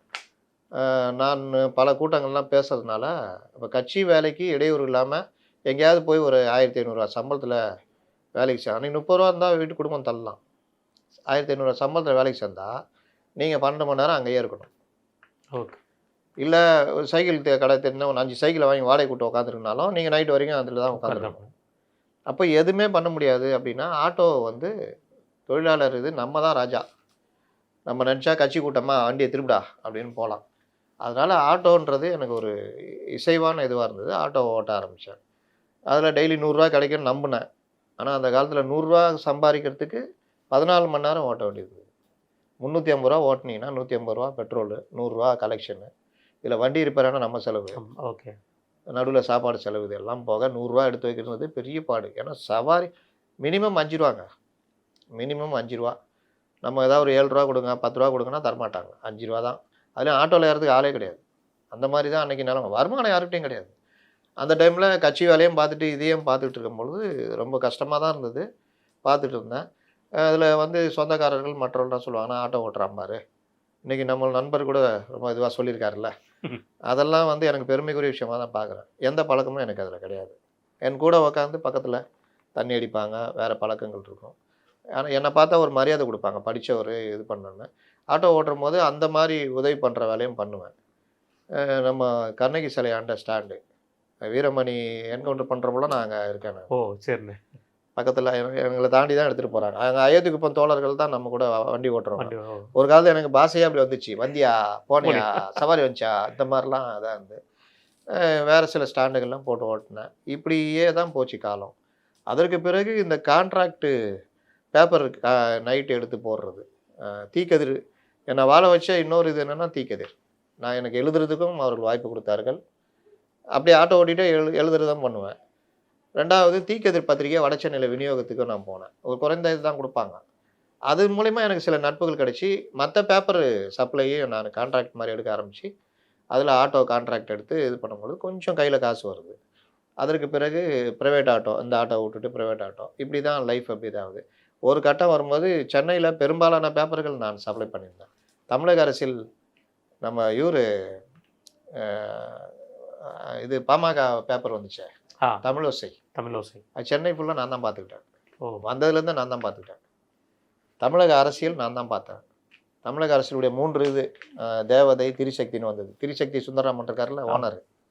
அந்த இது ஃபுல்லாவே நான் தான் பார்த்தேன். சென்னை விநியோகம் ஃபுல்லா பார்த்துக்கிட்டேன். இப்ப அந்த மாரிலாம் வரும்பொழுது நான் ஆட்டோ வச்சு வாடகைக்கு இதெல்லாம் பண்ணும்பொழுது, இன்னும் பல பேப்பர்கள் நம்மகிட்ட வரும்போது, சென்னையில நான் ஒரு முக்கியமான ஆளா இருந்தேன். அது வந்து எனக்கு வருமானத்துக்கு பிரச்சனை இல்லன்னோன, நானு பத்திரிகை துறைக்கு, சரி இனிமேலு நம்ம லட்சியத்துக்கு போவோம் அப்படின்ட்டு வர்றேன். இதில நடுவுல மார்க்சிஸ்ட் கம்யூனிஸ்ட் கட்சியில கொஞ்சம் பிரச்சனை ஆகுறதுனால, அவர்கள் எனக்கு குடுத்த வேலைய நான் செஞ்சேன். இன்டர்னல் ஆடிட்டிங் அதெல்லாம். சில பேருடைய கணக்கு வழக்குல நடந்த தவறுலாம் சுட்டி காமிச்ச பொழுது, நான் பார்த்த மார்க்சிஸ்ட் கட்சியா இல்ல. அவர காப்பாத்துற வேலைய பண்ணாங்க. என்னை தோற்கடிக்கவும் செய்தார்கள். அதாவது திறமைய வச்சு அ முதல்ல என்ன தேர்ந்தெடுத்துருவாங்க. மாநில மாநாட்டு பிரதிநிதினா பேசுறதுக்காக இவர பண்ணுவாங்க. எந்த பொறுப்பு இருந்தாலும் நீங்க ஏத்துக்கங்கன்ற அளவுக்கு குடுப்பாங்க. ஆனால் எல்லாத்துலயும் தோற்கடிக்கும் பொழுது ரொம்ப ஒரு பெரிய கும்பிடு போட்டு வெளியில வந்துட்டேன். அதற்கு பிறகு நான் மார்க்சிஸ்ட் கட்சியில இருந்த வரைக்கும் நான் மற்றவர்களை பார்த்த பார்வை இத ஒருத்தர் கூட கேட்டிருப்பாரு இதுல கூட. நான் பார்த்த பார்வைலாம் வேற மாரி இருந்தது. ஆனா வெளியில வந்த அப்புறம் தான் தெரிஞ்சது, பாஜகவிலும் நல்லவர்கள் இருக்கிறார்கள். மார்க்சிஸ்ட் கம்யூனிஸ்ட் கட்சியிலும் அயோக்கியர்கள் இருக்கிறார்கள். திமுகவிலும் நல்லவர்கள் இருக்கிறார்கள். இன்னொன்னு நான் வந்து 84லயே எங்க அண்ணன் எல்லாம் சேர்ந்து திமுக இளைஞர் அணின்னு எங்க இதுல புதுப்பேட்டையில உருவாக்குனோம். அப்ப நான் இளைஞர் அணியிலயும் இருந்தேன். சுப்பு இருக்கார்ல, இறந்து போனாரு. எடுத்து போனேன். அவர வச்சு கூட்டம்லாம் போட்டிருக்கோம். ஓ! அதனால திமுக எங்க ஃபேமிலி திமுக ஃபேமிலி தான். 92ல தான் நான் மார்க்சிஸ்ட் பார்ட்டிக்கு வரேன். அதனால இன்னைக்கு இந்த மாரி ஒரு அரசியல் இது மத்ததெல்லாம் ஒரு பெரிய அடித்தளம் அமைச்சு குடுத்தது ஃபர்ஸ்ட்டு திமுக. கலைஞருடைய இப்ப நான் நெஞ்சுக்கு நீதிலாம் ஏன் சொல்றேன்னா, அவ்வளோ படிச்சு உருகி போயிருக்கோம். செகண்டு பெரிய அளவுல தத்துவார்த்த ரீதியாகவும் பல விஷயங்கள கண்ண தொறந்து விட்டது மார்க்சிஸ்ட் கம்யூனிஸ்ட் கட்சி. அதில வந்து கிட்டத்தட்ட 92லேருந்து 2004 வரைக்கும் கட்சியில ஃபுல் டைமரா எடுக்கிற அளவுக்கு கொண்டு போனாங்க. இன்னைக்கு என் கூட இருக்கவங்கலாம் மாவட்ட செயலாளரா பலரும் இருக்காங்க. எனக்கு ஜூனியரா வந்தவங்கலாம் மாவட்ட செயலாளரா இருக்காங்க. அந்த மாதிரி. அதற்கு பிறகு என்ன தன்மைகள்லாம் மாறும்பொழுது காரு, இது வேனு, அது இதுன்னு மாறுது. பத்திரிகை துறைக்கு வர்றேன். தினபூமி தான் நான் முதலா வேலைக்கு சேர்ந்தேன். நேரடியாக வேலைக்கு சேர்ந்தது. எனக்கு கிரைம் ரிப்போர்ட்டர் ப்ளஸ் காங்கிரஸும் மதிமுகவும் குடுத்தாங்க. அப்போ நானு இந்த பீட்லாம் பார்க்குறேன். கிரைம்ல ஒர்க் பண்ண ஆரம்பிச்சோனே நல்ல நண்பர்கள் கிடைச்சாங்க. நானும் கொஞ்சம் எல்லாத்துலயுமே கொஞ்சம் முன்னெடுப்பு பண்ணுவேன். பழகுறது. எழுதுறதுலாம் எனக்கு ரொம்ப நல்லா வர்றதுனால, உடனடியாக எல்லாரும் நண்பனானாங்க. அதிக கட்டுரைகள் தேடி பிடிச்சு எழுதுனேன். தினபூமியிலேருந்து ராஜ் டிவிக்கு கோப்பியம்னு ஒரு நிகழ்ச்சி இருக்குது. அதோடைய ஆரம்ப இதில நான் போனேன். அது 2 வருஷம் அங்க அந்த கோப்பியம் கிரைம் நிகழ்ச்சி. அங்கேருந்து தின இதழ்னு சொல்லிட்டு முத்துக்குமரன் காலேஜ் அந்த அவர் ராதாகிருஷ்ணன் அவங்க ஆரம்பிச்சது. அதில ஒரு வருஷம் சென்னை சிட்டி கிரைம் ஹெட்டு. அதுலேருந்து மறுபடியும் பாலிமர் கிடைச்சது, தினகரன் கிடைச்சது. எழுதுறது ஆசைனால தினகரன் போனேன். அங்க 2 வருஷம் கார்ப்பரேஷன் ஹெல்த்து. அங்க ஆனா பெரும்பாலும் நான் தான் கிரைம் பார்த்தது அங்க. ஓகேண்ணே. ஆனா இன்னைக்கு நம்ம நண்பர்கள் சொல்லுவாங்க, இவருக்கு அங்க ஒண்ணுமே தெரியாது. அங்க கிரைம் பார்த்தவர் வேற. இவரு அப்படி பண்ணாரு, இப்படி பண்ணாருன்னு. கிரைம்னா முத்தலிஃப்ன்றது கமிஷனர் ஆஃபீஸ் வட்டாரம் சரி, பத்திரிகையாளர் வட்டாரத்திலும் சரி, ஆங்கில பத்திரிகையாளர்களே என்கிட்ட அவ்வளோ ரொம்ப இதுவா இருப்பாங்க. ஏன்னா ரொம்ப நுணுக்கமா பண்றதுனால, ஸ்டோரி அடிக்கிறதுனால. அது எல்லாருக்குமே தெரியும். தினகரன் என்ன மேல மரியாதை வச்சு, எனக்காக ஒரு ஃபுல் பேஜ் கிரைம் அன்னைக்கு என்சிஆர்பி, எஸ்சிஆர்பி உடைய ரிப்போர்ட் வந்துச்சு. அத வச்சு நான் ஒரு ஸ்டோரி அடிச்சேன். அது பெரிய பெருமையாக பேசப்பட்டது அது. அங்கேருந்து வெளியே வரும்போது இந்த காலகட்டங்கள் பாருங்கள், நான் ஒவ்வொரு காலகட்டத்திலையும் அடுத்த அப்டேட்டுக்கு நான் நகர ஆரம்பித்தேன். அதில் வெப்சைட்டு காலம் வரும்பொழுது நான் வெளியில் தினகரன் விட்டு வெளியே வரும்பொழுது ஒரு மதிவாணன் சொல்லிட்டு அவர் தலைமுறை, தந்தி, ஜெயா டிவி எல்லாத்துலேயும் ஹெட்டாக இருந்தவர், எடிட்டராக இருந்தவர். அவர் சொந்தமாக ஒரு நியூஸ் ஃபாஸ்ட்னு ஒரு வெப்சைட் ஆரம்பிக்கிறாரு. ஒரு 8-10 பேர் இருக்கிறாங்க, மேய்க்க முடியுமான்னு கேட்டார். நான் விகடனுக்கும் மற்றதுக்கும் ட்ரை பண்ணிகிட்டு இருக்கிறேன். என்னடா இது அப்படின்னு யோசித்தப்போ இன்னொரு நண்பர் சொன்னார், ஏன் உங்கள் மூலிமா அது பிரபலம் ஆகலாம்ல அப்படின்னாரு. கடைசியில் தான் நடந்தது. நியூஸ் ஃபாஸ்ட்ன்றது ஒரு பேசப்படும் ஒரு இது மாதிரி மாறிச்சு. பத்திரிகையாளர் உலகத்திலேயே நியூஸ் ஃபாஸ்ட் நியூஸ்னால் அந்தளவுக்கு இருக்குன்ற மாதிரி மாறிச்சு. அதில் நான் ஒரு புது வடிவத்தை கொண்டு வந்தேன். என்னென்னா நியூஸை தாண்டி வியூஸு. ஒரு பேட்டினா அந்த பேட்டியை போடாமல் பேட்டியில் சொன்ன விஷயத்தை வச்சுக்கிட்டு சில முன்னெடுப்புகளை வச்சு எழுதுறது. இது பெரிய அளவில் சக்ஸஸ் ஆச்சு. புதுசாக யோசித்து சில இது சொல்லும்போது அந்த சேனல் ஹெட்டுங்களே கூப்பிட்டு சொல்லுவாங்க, உங்களதெல்லாம் நோட்டிஃபிகேஷன் போட்டு வச்சுருக்கோம், எங்களுக்கு டிபேட்டுக்கு உங்களுடைய கண்டென்ட்டை யூஸ் ஆகுது அப்படின்னு இன்னைக்கும் எடிட்டராக இருக்கிற பலர் அன்றைக்கி என்கிட்ட சொன்னது. அந்த நியூஸ் ஃபாஸ்ட்டு தான் ஏஷியா நெட்டாக பின்னல் மாறியது. அது ஏஷியா நெட்டாக மாறும்போது நான் பாலிமர் போயிட்டேன். பாலிமரில் கொஞ்சம் காலம் தான் இருந்தேன். மறுபடியும் இந்து தமிழுக்கு வந்து ஜாயின் பண்ணேன். இந்து தமிழில் ஆன்லைனில் 4 வருஷம் இருந்தேன். என் பீரியடில் என்னாலையும் பெரிய அளவில் பேஜ் பெருசாக போச்சு. அதில் பொலிட்டிக்கல் அதிகம் எழுத ஆரம்பித்தேன். நியூஸ் ஃபாஸ்ட்லேயும் பொலிட்டிக்கல் எழுத ஆரம்பித்தேன். க்ரைம்ன்றது மாதிரி பொலிட்டிக்கல். இப்போ க்ரைமு பொலிட்டிக்கலும் வரும்பொழுது நான் நல்லா எழுதுவேன். இன்றைக்கும் கூகுளில் போய் அப்துல் முத்தலிப்னு போட்டால் ஏராளமான கட்டுரைகள் இருக்குது. இதில் என்ன ஒரு சோகம்னா, நியூஸ் ஃபாஸ்ட்டில் நான் எழுதுனதெல்லாம் ஏஷியா நெட்டாக மாறும்போது அது அப்படியே கூகுள்லேருந்து அழிச்சிட்டாங்க. அதில் பல கட்டுரைகள். அதில் முக்கியமானது அந்த கடைசி பார்வைன்னு ஜெயலலிதா மறைவு டைமில் எழுதுனது. போட்டவொடனே பிச்சுட்டு போயிடுச்சு. அதை வந்து அவருடைய மெய்காப்பாளர் அவர் பெருமாள் சாமி பற்றி அதில் எழுதியிருப்பேன். அவர் கடைசியாக வந்து பார்ப்பார், தனக்கு கட்டளை எடுக்கின்ற அந்த கண்கள் மூடி மீளா துயரில் போயிருக்கும், வருத்தோட திரும்பி போவார்னு. அந்த சின்ன நாட்டு வச்சு எழுதினேன். அது பிச்சுட்டு போயிடுச்சு. அந்த கட்டுரை இன்றைக்கி என் பேரில் இல்லை, என் நண்பர்களாக இருக்கிறவங்க அவங்க அதை அப்படியே போட்டிருக்காங்க, யார் பேர்லேயும் இருக்குது. ஆனால் அந்த கட்டுரை எடுத்து அந்த கண்டென்ட்டை வச்சுக்கிட்டு ஒரு 10-15 படத்தை வச்சுக்கிட்டு யாரோ யூடியூப்பில் பண்ண வாய்ஸ் ஓவர் கொடுத்து பண்ணது இன்றைக்கி கிட்டத்தட்ட 11 மில்லியன் போயிருக்கு. 11 மில்லியன் என்னாச்சு பிச்சுட்டு போகுது. அப்போது இன்றைக்கி நான் சொல்கிறது என்னென்னா, யூடியூப் எல்லாம் நடத்துகிறாங்க, யாருமே இந்த வெர்ஷன் பண்ணுறதில்ல. எது ஸ்கிரிப்ட் வச்சு பண்ணுற வெர்ஷன் பண்ணுறதில்ல. அது சேனல்களில் மட்டும் பண்ணுறாங்க. கதைகளின் கதை இந்த மாதிரி நடந்த மாதிரி. இந்த மாதிரி யாரும் வரதே இல்லை. ஏன்னா நம்ம ஆளுங்க எல்லாம் கேட்க தெரியும், அவ்வளோதான், அதை தாண்டி தெரியாது. இது ஒரு பார்ட்டு. அது முடித்த உடனே இந்து தமிழ்லேருந்து ஒன் இண்டியா கூப்பிட்டாங்க. அங்கே ஒரு 3 மாதம் ஒன் இண்டியாவோட எடிட்டராக இருந்தேன். அதுக்கப்புறம் செகண்ட் லெவல் பொசிஷனு ஃபில்மி பீட்டுன்னு சொல்லிட்டு அதுக்கு ஹெட்டாக இருந்தேன். சினிமானா எனக்கு பழைய சினிமாலாம் தெரியும், முற்றிலும் புது சினிமா கொஞ்சம் பார்க்க முடிஞ்சது. நல்லா தான் போச்சு. அதுக்கப்புறம் அதுலேருந்து விலகி ஒரு வெப்சைட்டு, ஒரு டிஜிட்டல் மீடியா, அது ஹெட்டாக இருந்து நல்லா இது பண்ணோம், ஜனங்களுக்கே தெரியும். அதில் தான் நான், அதாவது இவர் எழுதுவார் பண்ணுறதை தாண்டி இவர் பேசுவார் அப்படின்றது, அதில் தான் என்னுடைய கான்செப்ட் தான் இன்றைக்கும் சக்ஸஸாக இருக்குது. இன்றைக்கும் கிட்டத்தட்ட நம்ம அதை பண்ணுறதுலாம் அந்த மாதிரி தான். அதற்கு பிறகு வெளியில் வந்துட்டு நான் பார்த்தேன், இதுக்கப்புறம் எங்கேயாவது சேர்ந்தோன்னா இந்த அரசியலுக்குள்ளே நம்ம மாட்டிக்குவோம், இவர்கள் கொடுக்குற சம்பளத்துக்கு இவர் சொல்கிறபடிலாம் கேட்கணும், சுதந்திரமாக இயங்க முடியாதுன்ட்டு தான் நான் இப்போவும் சொல்கிறேன். எனக்கு வசதி இருந்தால் நான் யூடியூப் நடத்துவேன், என்கிட்ட வசதி இல்லை. அதனால் நானும் ஃப்ரீலான்ஸ் ஜேர்னலிஸ்ட்டாக நான் இன்றைக்கும் பிஸியாக ஓடிக்கிட்டு இருக்கேன். உங்களுக்கே தெரியும், சாப்பிட கூட நேரம் இல்லாத பேட்டி கொடுத்துட்டு போய்கிட்டு இருக்கிறேன்னா அது காரணம் வாசகர்களுடைய ஆதரவு, மற்ற விஷயங்கள். இதுதான் நம்ம கடந்து வந்த பாதை. கண்டிப்பான ஒன்றும் பெருசாக ஒரு ஒளிமறைவு இல்லாத ஒரு விஷயத்தை நீங்கள் சொல்லியிருக்கீங்க. ஏன்னா இப்போது இந்த மாதிரி விஷயங்கள் நிறைய விஷயங்கள் ஹைட் பண்ணால் கூட ஹைட் பண்ணலாம், நீங்கள் ஒளிமறைவு இல்லாமல் சொல்லியிருக்கீங்க. அப்போ தான் சொல்லிட்டு இருக்கேன். ஏங்க நம்ம ரஜினி ரசிகர் ரஜினியாக தான் சொன்னார், கண்டக்டராக இருந்த வந்தேன்னாரு, நான் ரஜினி பேராக கட்டு போச்சு. ரைட்ண்ணே. இப்போது தேடல் 68 அப்படின்னு சொல்லி ஒருத்தர், 100வது நிகழ்ச்சிக்கு எனது கேள்வி, உங்கள் அனுபவத்தை வைத்து மக்களில் ஒருவராக நீங்கள் அடுத்த ஆட்சிக்கு வரும் அரசிடம் என்னென்ன மாற்றங்களை எதிர்பார்க்கிறீர்கள்? ரொம்ப சிம்பிளுங்க. ஜெயலலிதா இருந்த பொழுதும் எம்ஜிஆர் இருந்த பொழுதும் அவர்கள் அடித்தட்டு மக்களுக்கான பல விஷயங்களை கொண்டு வந்தாங்க. சமூகம் சார்ந்த திட்டங்கள், அதாவது எதிர்காலத்தை நோக்கிய திட்டங்கள். கறவை மாடுன்னு நான் சொல்கிறேன்ல, கறவை மாடோ அம்மா உணவுமா மற்ற விஷயங்களோ சாதாரண எளிய மக்களுக்கான பயன் தரும் விஷயங்கள். இதை மீண்டும் நேற்று கூட சொல்லியிருக்காரு, இந்த இவர்கள் செவிலியர்களுக்கு நாங்கள் வந்தால் கொடுப்போம். அதை ஒரு இடைநிலை ஆசிரியர்களுக்கும் சொல்லணும். தூய்மை பணியாளர்களுக்கு நான் சிறப்பாக பண்ணுவேன்னு சொல்லணும். நீங்கள் ப்ரைவேட்டேஷன் பண்ணுங்கள், அதை மறுக்கலை. இன்றைக்கி இருக்கிற இதில் போட்டிகளில் பல இது. ஆனால் அந்த இடத்துல நம்ம மக்கள் அவங்க வேலை செய்கிறவங்களுக்கு அவங்களுடைய உரிமை பறி போகாமல் பார்த்துக்குங்க, தாவு கொடுக்காதீங்கன்ற அதில் பண்ணுங்கள். எந்த விஷயத்தையும் மற்றவர்கள் அணுகியது போல், கலைஞர் போல், எம்ஜிஆர் போல், ஜெயலலிதா போல் அந்த ஒரு சமூக நீதின்னு சொல்கிறாங்கல்ல, அந்த பார்வையிலேயே அணுகுனா நல்லாயிருக்கும். அதில் அவர் இந்த நீட்லலாம் 7.5% கொண்டு வந்தது, கொண்டதமா. இன்னும் பல விஷயங்கள் கரண்ட் பில் ஏத்தாம இருந்தது, விலைவாசியை கட்டுக்குள்ளே வச்சிருந்தது. இந்த மாதிரி பல இது பண்ணியிருக்காரு. அவர் நீண்ட அனுபவஸ்தர். இன்னைக்கு நீங்கள் பார்த்தீங்கன்னா, உதயநிதிக்கு அவர் born with silver spoon. Stalin born with silver spoon தான். ஆமா. அவருக்கு என்னதான் ஒரு 50 ஆண்டுக்கான அனுபவம் இருந்தாலும், அவர் அடிச்சு பிடிச்சிலாம் கஷ்டப்பட்டுலாம் வரல. அப்பாவுடைய இதுலயே அப்படி வந்துட்டாரு. அ விஜய் சொல்லவே வேணாம். Elite politician. இன்னைக்கு அடித்தட்டுலேருந்து வந்து அடித்தட்டு மக்கள் விவசாயிகள் பிரச்சனையை புரிஞ்சுக்கிட்டு இருக்கிற ஒரே லீடர்ஷிப் குவாலிட்டி உள்ளவர் நம்ம எடப்பாடி பழனிசாமி தான். அதனால தான் நான் என்ன சொல்கிறேன், எந்த அரசு வந்தாலும் ஊழல் முறைகேடு, இந்த முதலாளித்துவ அரசில் நமக்கு தேர்தலுக்கு பணம் வேணும், இதெல்லாம் பண்ணிக்கங்க. ஆனால் ஜனங்களை நினச்சி பாருங்கள். இதான் நான் எதிர்பார்க்குறது. கண்டிப்பாக.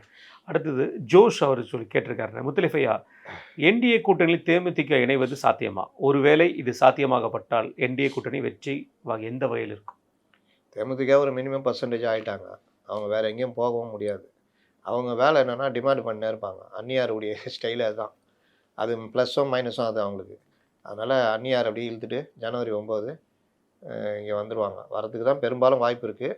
வந்தால் என்னென்னா உளவியல் ரீதியாக ஒரு கூட்டணி பெரிய கூட்டணின்றதை உருவாகும். ஏன்னா இவங்க ஒரு சின்ன ஆள் இப்போ ஓபிஎஸ் போனால் கூட மாபெரும் தலைவர் போயிட்டான்ற மாதிரி தானே ஒரு உளவியல் தாக்கத்தான் உருவாக்குறாங்க. அதனால் 5 நிமிஷம் பிரயோஜனம் இல்லை. அது அடுத்து என்ன, அன்பு மகா அவர் திருப்பி இது பண்ணியிருக்காருன்னு, அண்ணன் வீரமணி அவர்களுக்கு மிகவும் நன்றிகள். கேள்வி பதில் போன்று ஒன்று வைக்க வேண்டும் என்று நான் உங்களிடம் வேண்டுகோள் விடுத்தேன். அதை ஏற்று நீங்கள் செய்ததற்கு மிக மிக நன்றி. முத்தலிஃப் அவர்களிடம் கேட்க நிறைய கேள்விகள் இருக்குது. உள்ளது வாய்ப்பு கொடுத்த உங்களுக்கும் உங்கள் குழுவிற்கும் நன்றி, வாழ்த்துக்கள் அப்படிங்கிற மாதிரி தான் சொல்லியிருக்காரு. அடுத்து பின்னாடி இருக்காருல நன்றிகள். நடராஜன், நீங்கள் மெயின் ஸ்ட்ரீம் மீடியாவில் ஏன் பங்கு கொள்வதில்லை? அதுக்கு முக்கிய காரணம் வந்து இந்த நிலைய வித்வான்களோட சண்டை போட இஷ்டம் இல்லை. எனக்கு பலரும் கூப்பிட்டாங்க. நான் வந்து இந்த நிலைய எனக்கு அந்தளவுக்கு பொறுமை இல்லைங்க. அதுவும் அவங்க கருத்துலேயே தான் இருப்பாங்க. இன்னொன்று பொய்யா ஏதாவது சொல்லுவாங்க, நமக்கு சுருன்னு ஏறும். அதனால் நான் இதில் எனக்கு இஷ்டம் இல்லைன்னு சொல்லிட்டேன். இப்போ கூட ஒரு சேனல்லேருந்து கூப்பிட்டாங்க. நான் டிபேட்டுக்கு வரல, சிங்கிள் இன்டர்வியூனா வரேன். அந்த வகையில் தான் சொல்லி அடின்னு சொல்லிட்டு ஜனம் டிவியில் இதில் நியூஸ் ஜேயில் பேசுகிறேன்.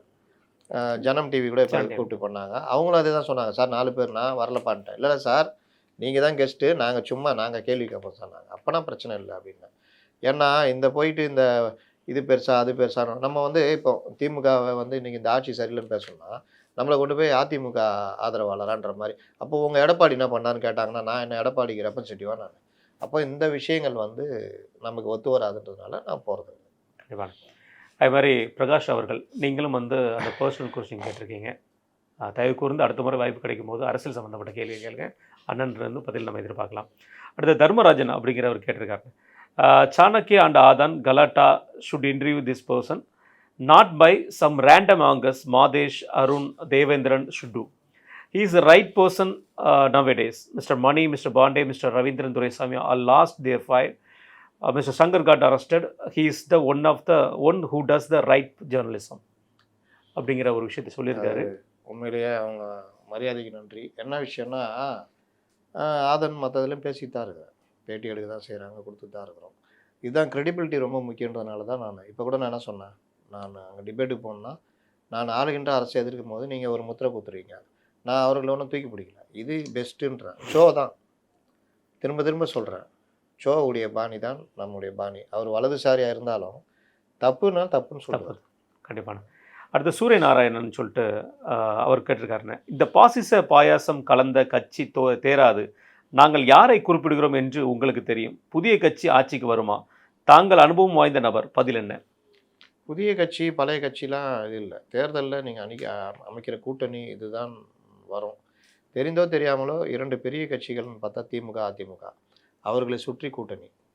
இதில் தாவேகா தனியாக நிற்கிறாங்க. இப்போ தாவேகா வந்து இன்ஃப்ராஸ்ட்ரக்சர் அவங்கள்ட்ட இல்லை, தேர்தலை எதிர்கொள்கிற அளவுக்கு அனுபவமும் இல்லை. அவர்கள் ஏதோ ஒரு குருட்டான போக்கில் வானிலை அறிக்கை மாதிரி 41% 45% நம்பிக்கிட்டு இருக்கிறாங்க. அது நம்பிக்கை வீண் நம்பிக்கை, அது ஒரு காணல் நீர் மாதிரி அப்படின்னு நம்ம சொல்கிறோம். ஆனால் அவர்கள் கேட்கல. இன்னொரு பக்கம் என்டிஏ கிட்ட போயிடலாமா அப்படின்னு ஒரு எண்ணம் பார்க்குறாங்க.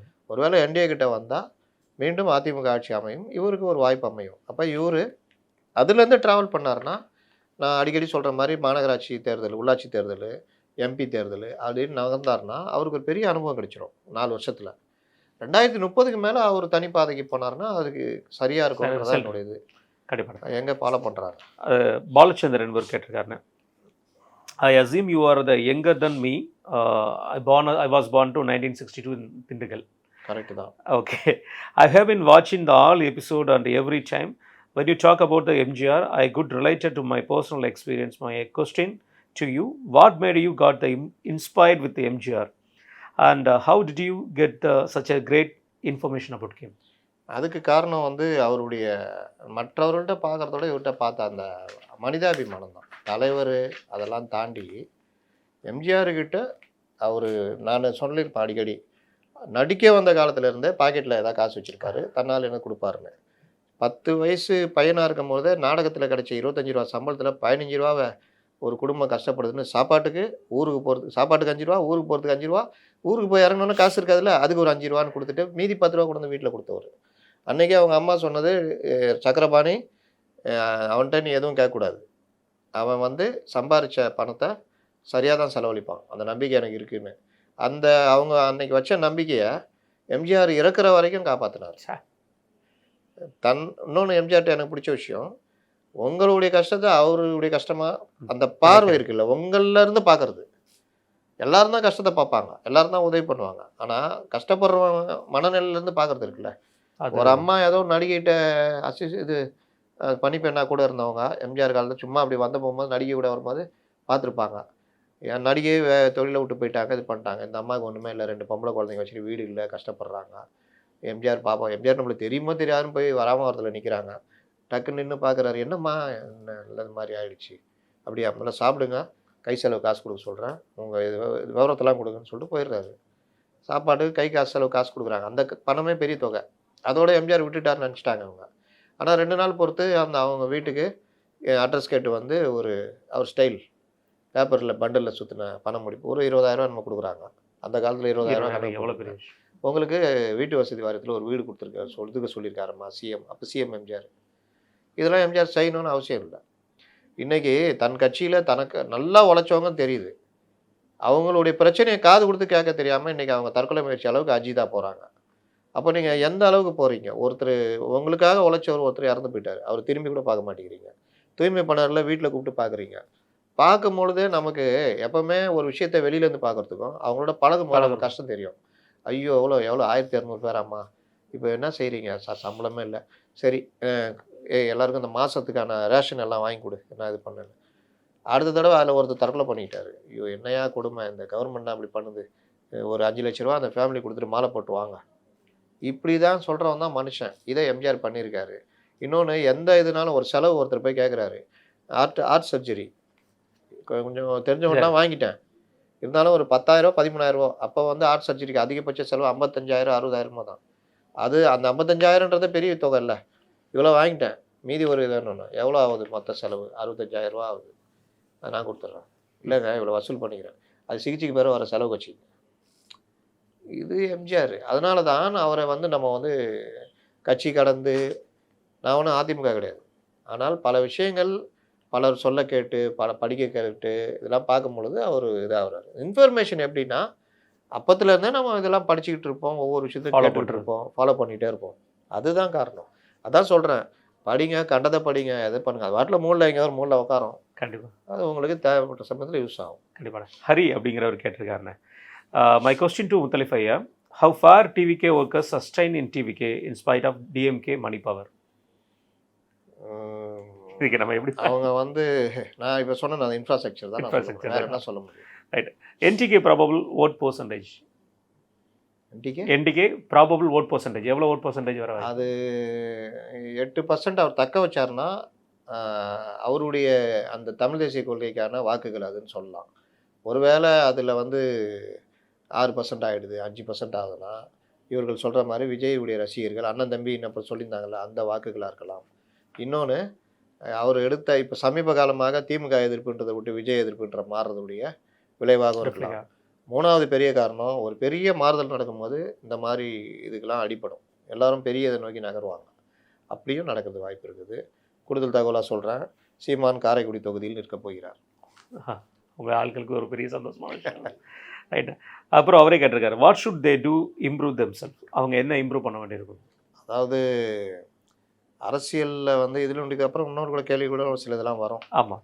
என்னன்னா ஒரு கட்சி 8%, 6% இப்படியே திரும்ப திரும்ப திரும்ப இந்த போராட்டத்தில் நடத்திட்டு இருந்தாங்கன்னா தொண்டர்களுக்கும் சோறு வரும், இது வரும். சில நேரங்களில் நம்முடைய கொள்கைகளுக்கு ஓரளவுக்கு ஒத்து வர கட்சிகளோடு சேர்ந்து முக்கிய எதிரியை வீழ்த்துறதுக்கான வேலை பண்ணுறதும், இன்னொன்று அரசியல் ரீதியாக நமக்கு உறுப்பினர்கள் அந்த எண்ணிக்கைக்காக கொண்டு வரதும் தான் அந்த கட்சியை அடுத்த கட்டத்துக்கு கொண்டு போகும். ஆட்சி அதிகாரத்தில் பங்குன்றது கொண்டு வரும். அப்படி ஒரு வாய்ப்பு இப்போ என்டிஏல பேசுனாங்க, அதுக்கு அவர் ஒத்துக்கல. ஒத்துக்கிட்டு இருந்தாருன்னா இன்றைக்கி விஜயெல்லாம் எதிர்பார்க்க மாட்டாங்க. அந்த 8% ஈஸியாக அவருக்கு ஒரு 20, 25 எம்எல்ஏ வாங்கி கொடுக்கும். நாளைக்கு அவர் ஆட்சிக்கு எதிராக அந்த மக்களுக்காக அவங்க போராடலாம். அதை அவர் ஏனோ பரிசீலிக்கவே மாட்டேங்கிறார். கண்டிப்பாக. அடுத்து, what is the mentality of voters who just vote just based on fan following and hero worship? அது நம்ம என்ன பண்ண முடியும்? ஏன்னா அவங்களுக்கு வந்து அந்த செக்ஷன் மட்டும்தான் போட்டுக்கிட்டே இருக்கும். ஒரு கட்டத்தில் தெரிஞ்சிடும் நம்ம தலைமை இது இல்லைன்னு. இன்னொன்று எல்லாருமே அந்த மாதிரி போடுவாங்கன்னு சொல்ல முடியாது. ஒரு குறிப்பிட்ட மைனர் இவர்களை வென்றெடுக்க வேண்டியது மற்றவர்களுடைய வேலை. இப்போ சீமானு கோபத்தோடு விஜய் அணுகிறாரு. அதை விட்டுட்டு புத்திசாலித்தனமாக விஜய் அணுகினார்னா விஜய் ரசிகர்களில் ஃபேன் பேஸில் கொஞ்சம் பேர் சீமானு போடுவோம். ஏன்னா அவங்க தேவை மாற்று அரசியல். கண்டிப்பாக. அதுக்கு புஷியோ விஜயோ லாய்க்கு இல்லைன்னா அவர்கள் சீமானை அணுகிடுவாங்க. அதிமுகவும் அந்த வேலையை பண்ணணும். கண்டிப்பாக. Seeman has went to the ceremony of the person who is behind the Coimbatore bomb blast. Will it impact in NDK votes? சீமான் வந்து சில விஷயங்களில் பொதுவாக பார்ப்பார். அந்த மாதிரி அவர் வந்து பாம் பிளாஸ்ட் ஆதரிச்சோ அந்த மாதிரிலாம் போகல. இஸ்லாமிய சிறை கைதிகள் 30 வருஷம் 35 வருஷமாக இருக்கிறான். அவன் ஏன்டா இந்த தப்பை பண்ணிட்டோன்னு ஜெயிலில் உட்காந்து வாடிக்கிட்டு இருக்கிறான். ஜெயில் வாழ்க்கைன்றது உங்களுக்கு கொடூரமான ஒரு விஷயம். அதுலேயும் இஸ்லாமிய சிறை கைதிகள் விடுதலைன்றது சாதாரணமாக இந்த நன்னடத்தையில் விடுதலை பண்ணுறதுக்கும் இதுக்கும் வித்தியாசம் இருக்குது. பல சட்டங்கள், பல பிரச்சனைகள், ஆளுநர் நிராகரிப்பார். ஏன்னா ஆளுநர்கிட்ட தான் போவோம். அந்த மாதிரிலாம் தாண்டி வரணும். எல்லாத்தையும் தாண்டி சிறைக்குள்ளே இருக்கிறாங்கல்ல, அவன் ஒரு 30 வயசில் போயிருக்கான்னா 30 வருஷம்னா 60 வயசு முதுமையை அடைஞ்சிருவான். இன்னொன்று சிறைக்குள்ளே இருக்கும்பொழுது உங்களுக்கு இன்ஃபெக்ஷன் வரும். முக்கியமாக யூரினல் இன்ஃபெக்ஷன். நீங்கள் எல்லாருக்குமே நம்ம விடுதலை புலிகள் இதில் கூட இவர் சாந்தன் சொல்கிறீங்களா? சாந்தன் இவர் பேரறிவாளன். பேரறிவாளன் அவர்லாம் பெரிய அளவில் உடல்நிலை பாதிக்கப்பட்டார். ஏன்னா சிறையில் வந்து அந்த இது இருக்காது, இன்ஃபெக்ஷன் ஆகும். அந்த மாதிரி இவர்கள்லையும் அந்த மாதிரி இன்ஃபெக்ஷன் ஆகி கிட்னி ஃபெயிலியர், மல்டி ஆர்கன் ஃபெயிலியர்னு ரொம்ப பேர். அப்போ மெடிக்கல் கிரவுண்டில் கேட்டும் அவங்களுக்கு கிடைக்கல. இந்த மாதிரி விவகாரங்களில் தான் அவர் சீமான் போய் தலையிட்டார், பேசினார். அதில் அவர் தான் தெரியுமே, எல்லாரையும் சொந்தத்தால் தான் அப்பா பாஷான்னுவார், அப்பா இவருன்னுவார். யாரையும் அவர் உறவு முறை வச்சு அளிப்பார். அதனால அதை வச்சுக்கிட்டுலாம் சீமானை நீங்கள் எடப்பாடி. கண்டிப்பாக. அடுத்து பாலமுருகன் கேட்டிருக்காருன்னா, எனது கேள்வி, எடப்பாடி பாரதிய ஜனதா பேசி கேட்டு சசிகலா தினகரன் வெளியே வந்து தள்ளியது சரி எனில் அண்ணாமலை அவர்கள் அவர் கட்சி வளர வேண்டும் என்று நினைப்பது தவறா? அண்ணாமலை அவர் கட்சி வளர வேண்டும் நினைப்பதில் தவறே கிடையாது. ஆனால் அந்த கட்சி தமிழ்நாட்டில் எந்த நிலைமையில் இருக்குன்றத முதல்ல நம்மளுடைய விமர்சனம் என்னென்னா, நீங்கள் இளம் தலைவர், உங்கள் அனுபவ குறைவு, உங்கள் வயசு அளவுக்கு அனுபவம் உள்ளவர் எடப்பாடி பழனிசாமி, உங்களுடைய பர்சன்டேஜ் நீங்கள் அதை இம்ப்ரூவ் பண்ணுறதுக்காக பண்ணுறீங்க, அது வேறு விஷயம். ஆனால் கூட்டணி கட்சின்னு நீங்கள் ஒரு இதில் சிஸ்டத்தில் இருக்கீங்க. அப்போது அமித்ஷாவே இங்கே வந்து இருக்கும் பொழுது ஊழல் கட்சின்னு திமுக சொல்கிறார், வாரிசு கட்சின்னு. ஏன் இங்கே இவங்கள சொல்லலை? அதுக்காக ஊழல் இல்லைன்னு சொல்ல முடியுமா? அது ஒரு கூட்டணி தர்மம். அந்த தர்மத்தை வந்து அண்ணாமலை மீறுறாரு. இன்னொன்று, நீங்கள் பார்க்குற அண்ணாமலை வேறு, நாங்கள் பார்க்குற அண்ணாமலை வேறு. அண்ணாமலையுடைய இடன் அஜெண்டா எங்களுக்கு தெரியுது. அப்போ அதை மற்றவங்க சொல்ல நாங்கள் சொல்கிறோம். அப்போது அவர் இடன் அஜெண்டாவில் இந்த கூட்டணியை உடைக்கிறார். அண்ணாமலையுடைய ஸ்பீடு ஒர்க்கு அதெல்லாம் ஒரு பார்ட்டுன்னு வச்சுக்கிட்டா, இந்த கூட்டணியை உடைக்கிறதன் மூலியமாக லாபம் திமுக கூட்டணி. இது 24 எலெக்ஷனில் நிரூபணமாச்சு. அப்போ அதற்கான எண்டுக்கு முன்னாடியே 22லேருந்து இந்த கதையெல்லாம் ஆரம்பிக்கிறார். அப்போ இது வந்து பெரிய சிக்கலாக வருது. பாஜக வெஸ்ட் பெங்கால் மாதிரி வளர்ந்துருக்குது. அப்போ அண்ணாமலை இந்த வேலை பண்ணுறாருன்னா அண்ணாமலை தான் பெஸ்ட் லீடர், பாராட்டலாம். ஆனால் நீங்கள் வந்து இன்றைக்கும் அதிமுக நம்பி இருக்கிற நிலைமை தான் இருக்குது. அப்போ ஒரு கட்டத்தில் வளர்ச்சி அடையும் போது நீங்கள் என்ன வேணால் முடிவு எடுக்கலாம். அப்போ இன்னொன்று, தேசிய தலைமை ஒரு முடிவு எடுக்கும்போது நீங்கள் ஒரு தனியாக ஒரு முடிவு எடுக்க முடியாது. இந்த மாதிரி பிரச்சனை இருக்குது. சசிகலா டிடிவியை நீக்கினது ஏன் சரி அப்படின்னா, ஜெயலலிதா இருக்கிற வரைக்கும் சசிகலா டிடிவி தினகரனுக்கு இவங்க பயந்தாங்க. ஏன்னா ஜெயலலிதா தலைவி, அவங்க கூட இவங்க இருக்கிறாங்க. டிடிவி கிடையாது, சசிகலா பயந்தாங்க. இவங்க தனி கம்பெனி ஆரம்பித்த பிறகு இவங்களுக்கு தலையில் தட்டி இப்போ யானைக்கு சங்கிலி போட்டு கட்டியிருந்தா அது இப்படி ஆட்டினால சங்கிலி அறுந்துடும். ஆனால் அதனால நீங்கள் சங்கிலியை பெருசாக நினச்சிட்டு இருக்கோம். அது மாதிரி இவர்களை அந்த சசிகலா அந்த இதில் வந்து நம்ம இன்னும் இவங்களுக்கு இருக்கணுன்றப்போ பிஜேபி உணர்த்துது. அவங்க இல்லாட்டினாலும் நீங்கள் சாதாரணமாக சஸ்டெயின் ஆகலாம், அதுக்கு நாங்கள் உதவுறோன்றப்போ அவங்க அந்த வேலையில் இறங்குறாங்க. அவங்களுக்கு என்னென்னா ஓபிஎஸ் உள்ளே இறக்கி ஏடிஎம்கில் ஏதாவது பண்ண முடியுமான்னு பார்க்குறாங்க. இந்த ரெண்டும் இணைந்த போது தான் அவர்கள் நீக்கப்படுகிறார்கள். அதனால் இது வேறு அது வேறு. கூட்டணி தலைவர்ன்ற முறையில் தானே உடைச்சான்றதை நம்ம விமர்சனம். கண்டிப்பாக. பரமேஸ்வரி அவங்க கேட்டிருக்காங்கண்ணே, சகோதரர் முத்தலிஃப் அவர்களே, ஒரு பத்திரிகையாளர் எப்படி நடந்து கொள்ள வேண்டும் என்று உங்களிடம் கற்றுக்கொள்ள வேண்டும். ஒவ்வொரு செய்தியையும் ஆய்வு செய்து மக்களிடம் சிறப்பாக கொண்டு வருவது மிகவும் சிறப்பு. இந்த அரைவேக்காடுகள் திமுகவிடம் விலை போன ஈனப்பிறவைகள் உங்களிடம் இருந்து கற்றுக்கொள்ள வேண்டும். உங்கள் பதவிகளை தொடர்ந்து பார்க்கிறேன், வாழ்த்துக்கள். எனக்கு ஒரு கேள்வி. தமிழ்நாட்டில் எந்த படிப்பறிவும் இல்லை, பட்டறிவும் இல்லாத கொள்ளைக்காரர்களை ஆள விட்டு நாட்டை அழித்தது மிகப்பெரிய கேவலம். இதுவே தமிழர்களின் மாபெரும் வீழ்ச்சி. இது போதாதென்று இந்த ஜோசப் விஜய், இவரிடம் என்ன இருக்கு, இந்த மக்கள் ஏன் இன்னும் முட்டாளாகவே இருக்கிறார்கள், புரியவில்லை. இவ்வளவு முட்டாள் மக்களா? மக்கள் புத்திசாலிகள். மக்களை வந்து என்றைக்குமே முட்டாளாக கருதவே முடியாது. அந்த ஏதோ ஒரு சூழ்நிலையில் அந்த மக்களுடைய மனசை மாற்றுறதுக்கு ஒரு உளவியல் தாக்கத்தை ஏற்படுத்துகிற வேலையை தான் பண்ணுறாங்க. இன்றைக்கும் பாருங்கள், திமுக என்ன பண்ணுது? தமிழகம் வெல்லும், தமிழகம் தலைகுனியாது, தமிழகம் போராடுன்றீங்க. அப்படின்னு என்ன அர்த்தம்னா பிஜேபி எதிராக அப்படின்னு நிறுத்துறீங்க. இந்த மாதிரி அப்புறம் பெண்கள், இந்த மாதிரி விஷயங்கள்லாம் பொதுமக்களை ஏமாத்துகிற அந்த ஜிம்மி ஜிபி வேலைலாம் நடக்கும். இது எல்லா கட்சிகளுமே பண்ணுவாங்க. விஜயும் அந்த நம்பிக்கையில் தான் வராரு. நமக்கு ரசிகர்கள், அவன் 100 ரூபா டிக்கெட்டை அவனுக்கு 1500 அவன் தலையில் கட்டினாலும் வாங்குறான், இப்படிப்பட்ட ஏமாளி தான் நமக்கு தேவைன்ற மாதிரி வராரு. இன்னொன்று, அவருக்கு ஒரு விஷயம் நல்லா தெரியும், நமக்கு அதற்கான தகுதியே இல்லை. நமக்கு தமிழ்நாட்டுடைய புவியியல் வரலாறு எந்த விதத்திலுமே நமக்கு எதுவுமே தெரியாது, அரசியலும் தெரியாது. ஆனால் நம்ம முதலமைச்சராக இவங்க ஆக்குவாங்க, நம்ம முதலமைச்சர் ஆகிடலான்னு வராரு. முதலமைச்சர் ஆகிட்டா இவர் என்ன பண்ணுவார்? இவர் டைம் இன்னைக்கு வரைக்கும் ஜனங்களுக்கு ஒதுக்காதவர் என்ன பண்ணுவார்? வராரு. அது என்ன, மக்கள் மேல் நம்பிக்கை. ஆனால் மக்கள் வந்து எல்லா டைம்லையும் இதுவாக இருக்க மாட்டாங்க.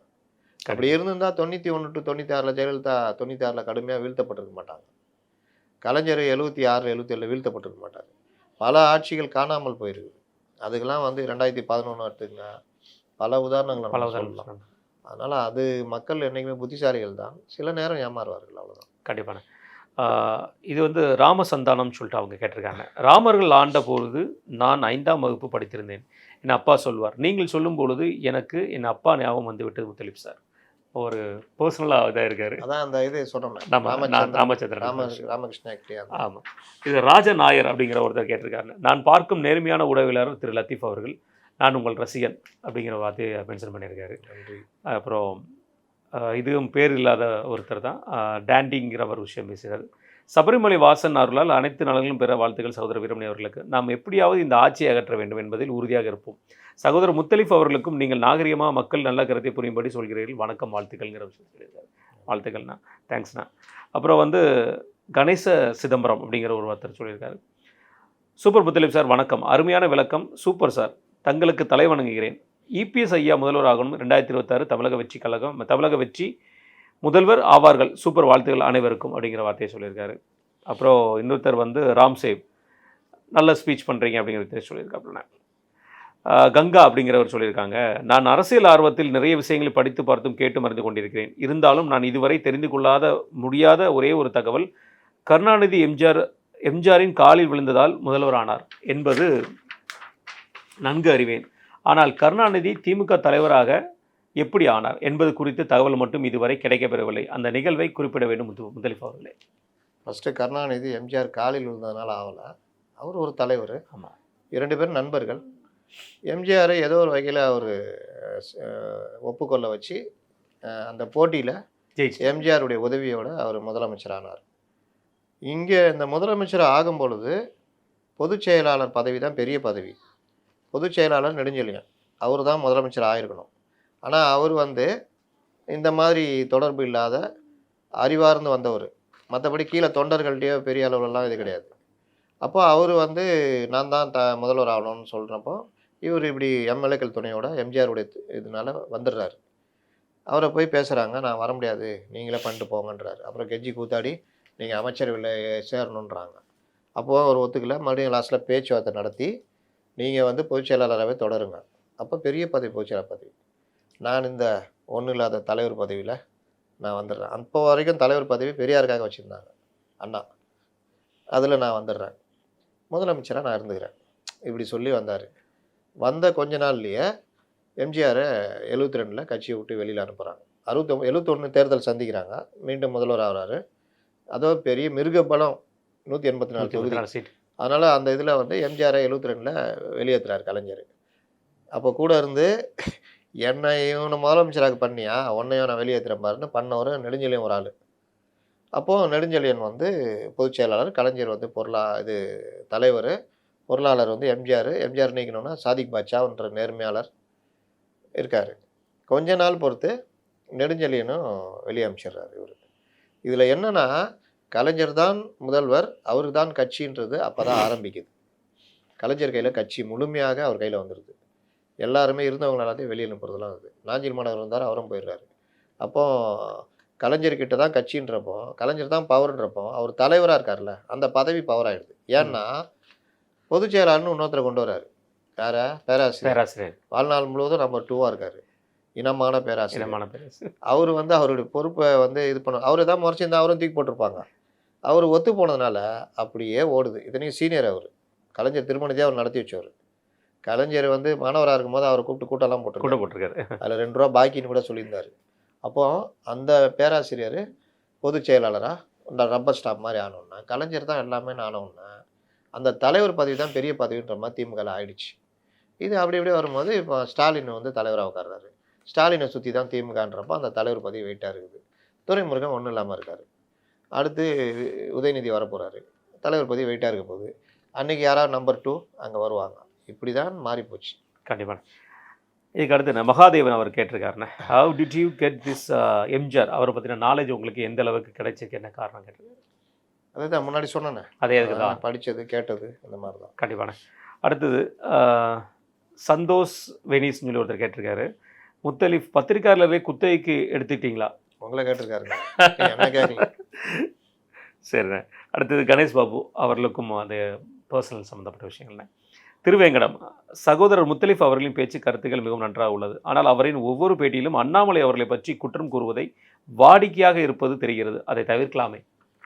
எப்படி தவிர்க்க முடியும்? அப்போ அண்ணாமலை அரசியலில் இருக்கக்கூடாது. அரசியலில் இருக்கிற எல்லாரையுமே தான் நம்ம பேசுகிறோம். எங்கே தப்பு இருக்குதோ அதெல்லாம் சொல்கிறோம். அண்ணாமலையை அதிக அளவில் பாராட்டி பேசினால நானும் ஒரு ஆள், இப்போவும் பாராட்டிகிட்டு இருக்கிறேன். இப்போ அண்ணாமலை எப்படி இருக்கார்?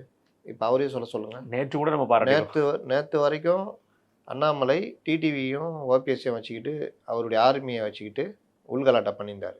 இது இவருக்கு தெரியுதோ இல்லையோ, மற்றவங்களுக்கு தெரியும். அண்ணாமலை மேலே எல்லாருக்கும் அன்பு இருக்க தான் செய்யுது. இந்த வேலை பண்ணாதன்னு தான் டெல்லியில் கூப்பிட்டு சொன்னாங்க.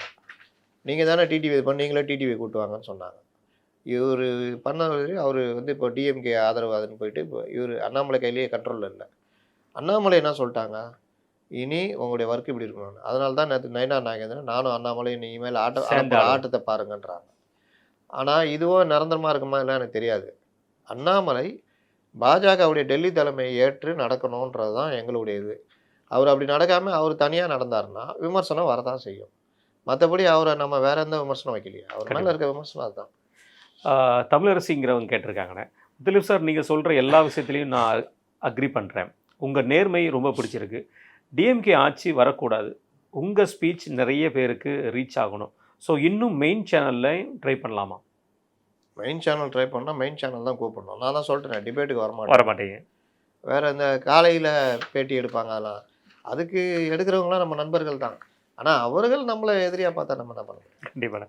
அடுத்தது அருணா சத்யமூர்த்தி அவங்க கேட்டிருக்காங்கண்ணே, my question is what is Annamalai role for this election in your understanding? Annamalai ஒரு பெரிய சக்தியாக இருப்பார். பாஜகவுடைய தலைமையுடைய பேச்சை கேட்டு இப்போ இறங்கியிருக்காரு. அதை தான் வரவேற்கிறோம். ஏன்னா ஒரு விஷயத்தை மற்றவர் சொல்வதை விட அண்ணாமலை சொன்னால் மக்களுடைய பாணியில் சொல்கிறாரு, விவரங்களோட சொல்லுவார், டேட்டாஸோடு சொல்லுவார். அது பெரிய அளவு ரீச் ஆகும். அதே மாதிரி அடி கொடுத்தாலும் மரண அடி கொடுப்பாரு. அதனால் அண்ணாமலை நேற்றுலாம் அந்த கூட்டம்லாம் வேறு லெவல் 10 தடவை சொல்லிட்டாரு அண்ணன் எடப்பாடி பழனிசாமி. அதுதான் சந்தோஷன்றேன். அதை பண்ணுங்க, நல்லாயிருக்கும். பிஜேபி வளர்கிற காலத்தில் நீங்கள் பண்ணிக்கோங்க. கண்டிப்பாக. விக்னேஸ்வரன் கேட்டிருக்காருண்ணே, Muthalif sir at which age you started the journalism career? 35க்கு மேலே, எம்ஜிஆர் மாதிரி லேட் இதில் தான் வந்தேன். சிவகுமாருங்கிறவர் கேட்டிருக்காரு, why Seeman it not speak about the Veerapandiya Kattabomman? மொழி ஒரு காரணமாக இருக்கும். ஓ வீரபாண்டிய கட்டபொம்மனை கட்ட பொம்மு தானே அவர், ஓ சரி, அதனால அதனால் அது ஒரு காரணமாக இருக்கும். கண்டிப்பான.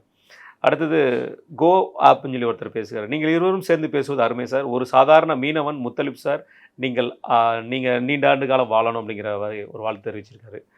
அடுத்தது அருண்கிறவரும் நம்ம பர்சனல் சம்மந்தப்பட்ட விஷயம் கேட்டிருக்காருன்னு. அடுத்து குரு பிரகாஷ், எனது கேள்வி முத்தலிஃப் அவர்களிடம் பாஜக திமுகவினரை பயன்படுத்தி கொள்கிறதா? மகாராஷ்டிராவில் புல்லட் ட்ரெயின் திட்ட விரிவாக்கத்திற்கு அனுமதிக்காக 10,000 கோடி ரூபாய் ஜப்பான் நிறுவனத்திடம் திட்டம் கைவிட்டு போகாமல் இருக்க ஒரு இடைக்கால அரசை நிர்ணயித்து பின்பு அது காங்கிரஸ் கூட்டணியிடம் விட்டு கொடுத்ததை பற்றி கேட்கிறேன். சிறிது எனது கருத்தை உள்வாங்கி அதற்கு உங்களது கருத்தினை பதிவிடவும். புல்லட் ட்ரெயின் திட்டம்ன்றது வந்து பார்த்தீங்கன்னா ஒரு நாடும் இன்னொரு நாடும் போடுற திட்டம். ஜப்பானுடைய உதவியோட இந்தியா அது அதிவேக ரயில் திட்டத்துக்கு கீழே இந்த திட்டத்தை கொண்டு வர்றாங்க. 3 ஸ்டேட், 2 ஸ்டேட் அதில் சம்மந்தப்பட்டிருக்கு. Maharashtra, Gujarat plus Japan plus இந்திய அரசு. இதில் 80,000 கோடி ரூபா வரைக்கும் ப்ராஜெக்ட், 0.1% இன்ட்ரெஸ்ட் வட்டியில் 50 ஆண்டு கால இதில் ஜப்பான் உதவி பண்ணுறாங்க. இதில் மகாராஷ்டிராவில் என்ன பிரச்சனை வருதுன்னா, நிலம் எடுக்கிறதுலலாம் அந்த கவர்மெண்ட்டு பல பிரச்சனைகள் வருது. இதில் ஆட்சி, இந்த ஆட்சி அந்த ஆட்சிலாம் கணக்கு இல்லை. இதை கொண்டு வந்தால் இந்த டெக்னாலஜி நம்மளை அடுத்தது கொண்டு போகும். ஒரு தடவை தான் நம்ம அவங்க டெக்னாலஜி வாங்கணும், அடுத்த தடவை நம்மளே இது பண்ணுவோம். அதனால் இந்த திட்டம் நடைமுறையில் இருக்குது. நிலம் எடுக்கிறது மற்ற சில அரசியல் காரணங்களால இதாகுது.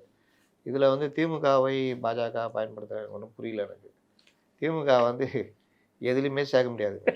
மும்மொழி கொள்கைனா நல்ல விஷயம், பிஎம்சி ஸ்கூல் நல்ல விஷயம், நவோதயா ஸ்கூலுக்கு நல்ல விஷயம், இந்த மாதிரி நல்ல விஷயங்கள் எல்லாத்துக்குமே எதிராக இருக்காங்க. பட்டியலின மக்களுக்கான ஒரு நிதி கொடுத்தா அதை கூட பயன்படுத்தாமல் திருப்பி அனுப்புறாங்க. இவங்களை எதில் சேர்ப்பீங்க? கண்டிப்பாக. அடுத்தது ஈஸ்வரமூர்த்தி அவர் கேட்டிருக்க, அதிமுக கூட்டணியில் நாம் தமிழர் கட்சி சேர வாய்ப்பு உள்ளதா முத்தலிப் சார்? அதுக்கு தான் முதல்ல பேசுனாங்க, என்டிஏ கூட்டணி உள்ள வாங்க அப்படின்னாங்க. இவர் ஒரு கொள்கையை வச்சுக்கிட்டு இருக்காரு, அதனால் அவர் வந்து முடியாதுன்ட்டார். அதனால் வந்து அவர் தனியாக தான் நிற்பேன் அப்படின்ற மாதிரி இதில் இருக்கார். நம்மளுடைய இது நான் தம்பிகள்கிட்ட கூட சொன்னேன்னா இப்படி இருக்கார், சேர்ந்து ஒரு 30 எம்எல்ஏ ஜெயிச்சிங்கன்னா உங்கள் கொள்கையை இன்னும் கொஞ்சம் ஸ்ட்ராங்காக பேசலாமாங்க அப்படின்னா. இல்லைன்னா என்ன அண்ணனை பார்த்தா தெரியுமில்ல உங்களுக்கு அப்படின்னாங்க. வேறு என்ன பண்ணுறது? கண்டிப்பாக. ஜோ அப்படிங்கிறவரும் அந்த பர்சனல் கொஸ்டின் கேட்டிருக்காங்க. அடுத்ததுண்ணே ஜெயக்குமார், முத்தலிஃப் அவர்களிடம் 2 கேள்விகள். டிவிகேவை என்டிஏ கூட்டணியில் கொண்டு வந்தால் அது எதிர்காலத்தில் அதிமுக மற்றும் பிஜேபிக்கு சிக்கல் தானே? தனியாக நின்றால் இந்த தேர்தலோடு டிவிகே காணாமல் போக வாய்ப்பு அதிகமாக இருக்கும். கூட்டணியில் இணைவது சரியான முடிவாக இருக்குமோ? வரலாறு அப்படி சொல்லேங்க. நீங்கள் எம்ஜிஆர் கட்சி ஆரம்பித்தப்போ இந்திரா காந்தி என்ன நினச்சாங்கன்னா, திமுக அழிஞ்சிரும், நம்மளும் எம்ஜிஆர் மட்டும்தான் இருப்போம்னு நினச்சாங்க. ஆனால் 3 பேருமே இருந்தாங்க 80 வரைக்கும். ஆமாம். அதற்கு பிறகு ஏற்பட்ட மாற்றங்களில் காங்கிரஸ் அப்படியே தேஞ்சு திமுகவும் அதிமுகவும் தான் பிரதான கட்சி இன்னை வரைக்கும். அதே மாதிரி 93 வைகோ கட்சியை உடச்சி வெளியே வந்தப்போ அவர் வந்து திமுகவை ஒன்றும் இல்லாமல் பண்ணிடுவார் அப்படின்னு நினச்சாங்க. ஆனால் அப்படி நடக்கலையே. வரலாறுகள் தலைவர்கள் எடுக்கின்ற புத்திசாலித்தனமான முடிவுகளால் தான் எந்த மாற்றமும் நடக்கும். எம்ஜிஆருக்கு பிறகு அதிமுக இல்லைன்னு நினச்சாங்க, 2ஆக உடைஞ்சோன்னா அவ்வளோதான் முடிஞ்சுன்னு நினச்சாங்க. ஆனால் ஜெயலலிதா கீழே நம்ம கட்சியை கொடுக்குறது தான் கரெக்டுன்னு ஜானகி அம்மா நினச்சாங்க. ஜெயலலிதா அதுக்கு ஏற்ற ஆளாக இருந்தாங்க. மொதல் 5 வருஷம் அவங்க தடுமாற்றமான ஆட்சியாக இருந்தாலும் அப்புறம் சுதாரிச்சுக்கிட்டு கடைசி வரைக்கும் அவங்க திமுகவை வீட்டில் உட்கார வைக்கிறவெல்லாம் பண்ணாங்க. எம்ஜிஆர் காலத்திலே இல்லாத வெற்றியெல்லாம் எடுத்து கொடுத்தாங்க. ஒரு நடிகை திரைத்துறையிலேருந்து வந்தவங்க தான். அதனால் வரலாறு அதற்கான தலைவர்களை அது தேடிக்கொள்கிறது. அதே மாதிரி தான் விஜயும் கூட்டணியில் இணையிறது. விஜயகாந்த் இணைஞ்சார், என்ன ஆனார்? நீங்கள் வந்து எந்த மாற்றமும் தலைவர்கள் எடுக்கிற அந்தந்த கட்சி தலைவர்கள் எடுக்கிற முடிவில் தான் இருக்குது. இன்றைக்கி விஜய் நான் தான் சொல்கிறேன்னே சேர்ந்துட்டு இப்படியே ட்ராவல் பண்ணிவிட்டு 2030 அதிமுகவும் சரியில்லை, நான் தனியாக நிற்பேன்னு முடிவு எடுத்தார்னா, அன்னைக்கு காங்கிரஸ் இந்த கட்சிகள்லாம் விஜய் கூட சேர்ந்தால் திமுக ஒருவேளை காணாமல் போயிடலாம். விஜயும் அதிமுக கூட்டணின்ற மாதிரி நிற்கலாம். விஜய் ஆட்சி பிடிச்சார்னா அதுக்கு பிறகு அவர் கட்சி கொண்டு போகலாம், அடுத்து 10-15 வருஷம் கொண்டு போகலாம். அதற்கு விஜய் அரசியலை நல்லா தெரிஞ்சுக்கிட்டு இறங்கணும். ஆனால் அவர் வளரும் போதே தப்பாக வளர்றாரு. அதனால் எது எப்படி நடக்கலாம் நம்ம சொல்ல முடியாது. இன்றைக்கி திமுக வீழ்த்தினோன்னா விஜய் நம்ம கூட இருக்குது நல்லதுன்னு நினைக்கிறாங்க. அடுத்து 2வது கொஸ்டின் என்னன்னா, ஸ்டாலின் சென்னை மேயராக இருந்தபோது நன்றாக செயல்பட்டது போன்று தெரிந்தது, ஆனால் இப்போது நேர்மாறாக உள்ளது. இது குறித்து உங்கள் பார்வை? எல்லாம் வரும்போது போராளியாக வர்றாங்க, அப்புறம் வியாபாரியாக மாறிடுறாங்க. ஸ்டாலின் மேயராக இருந்தப்போ அவர் கூட இருந்தவங்க ஒர்க் பண்ணாங்க.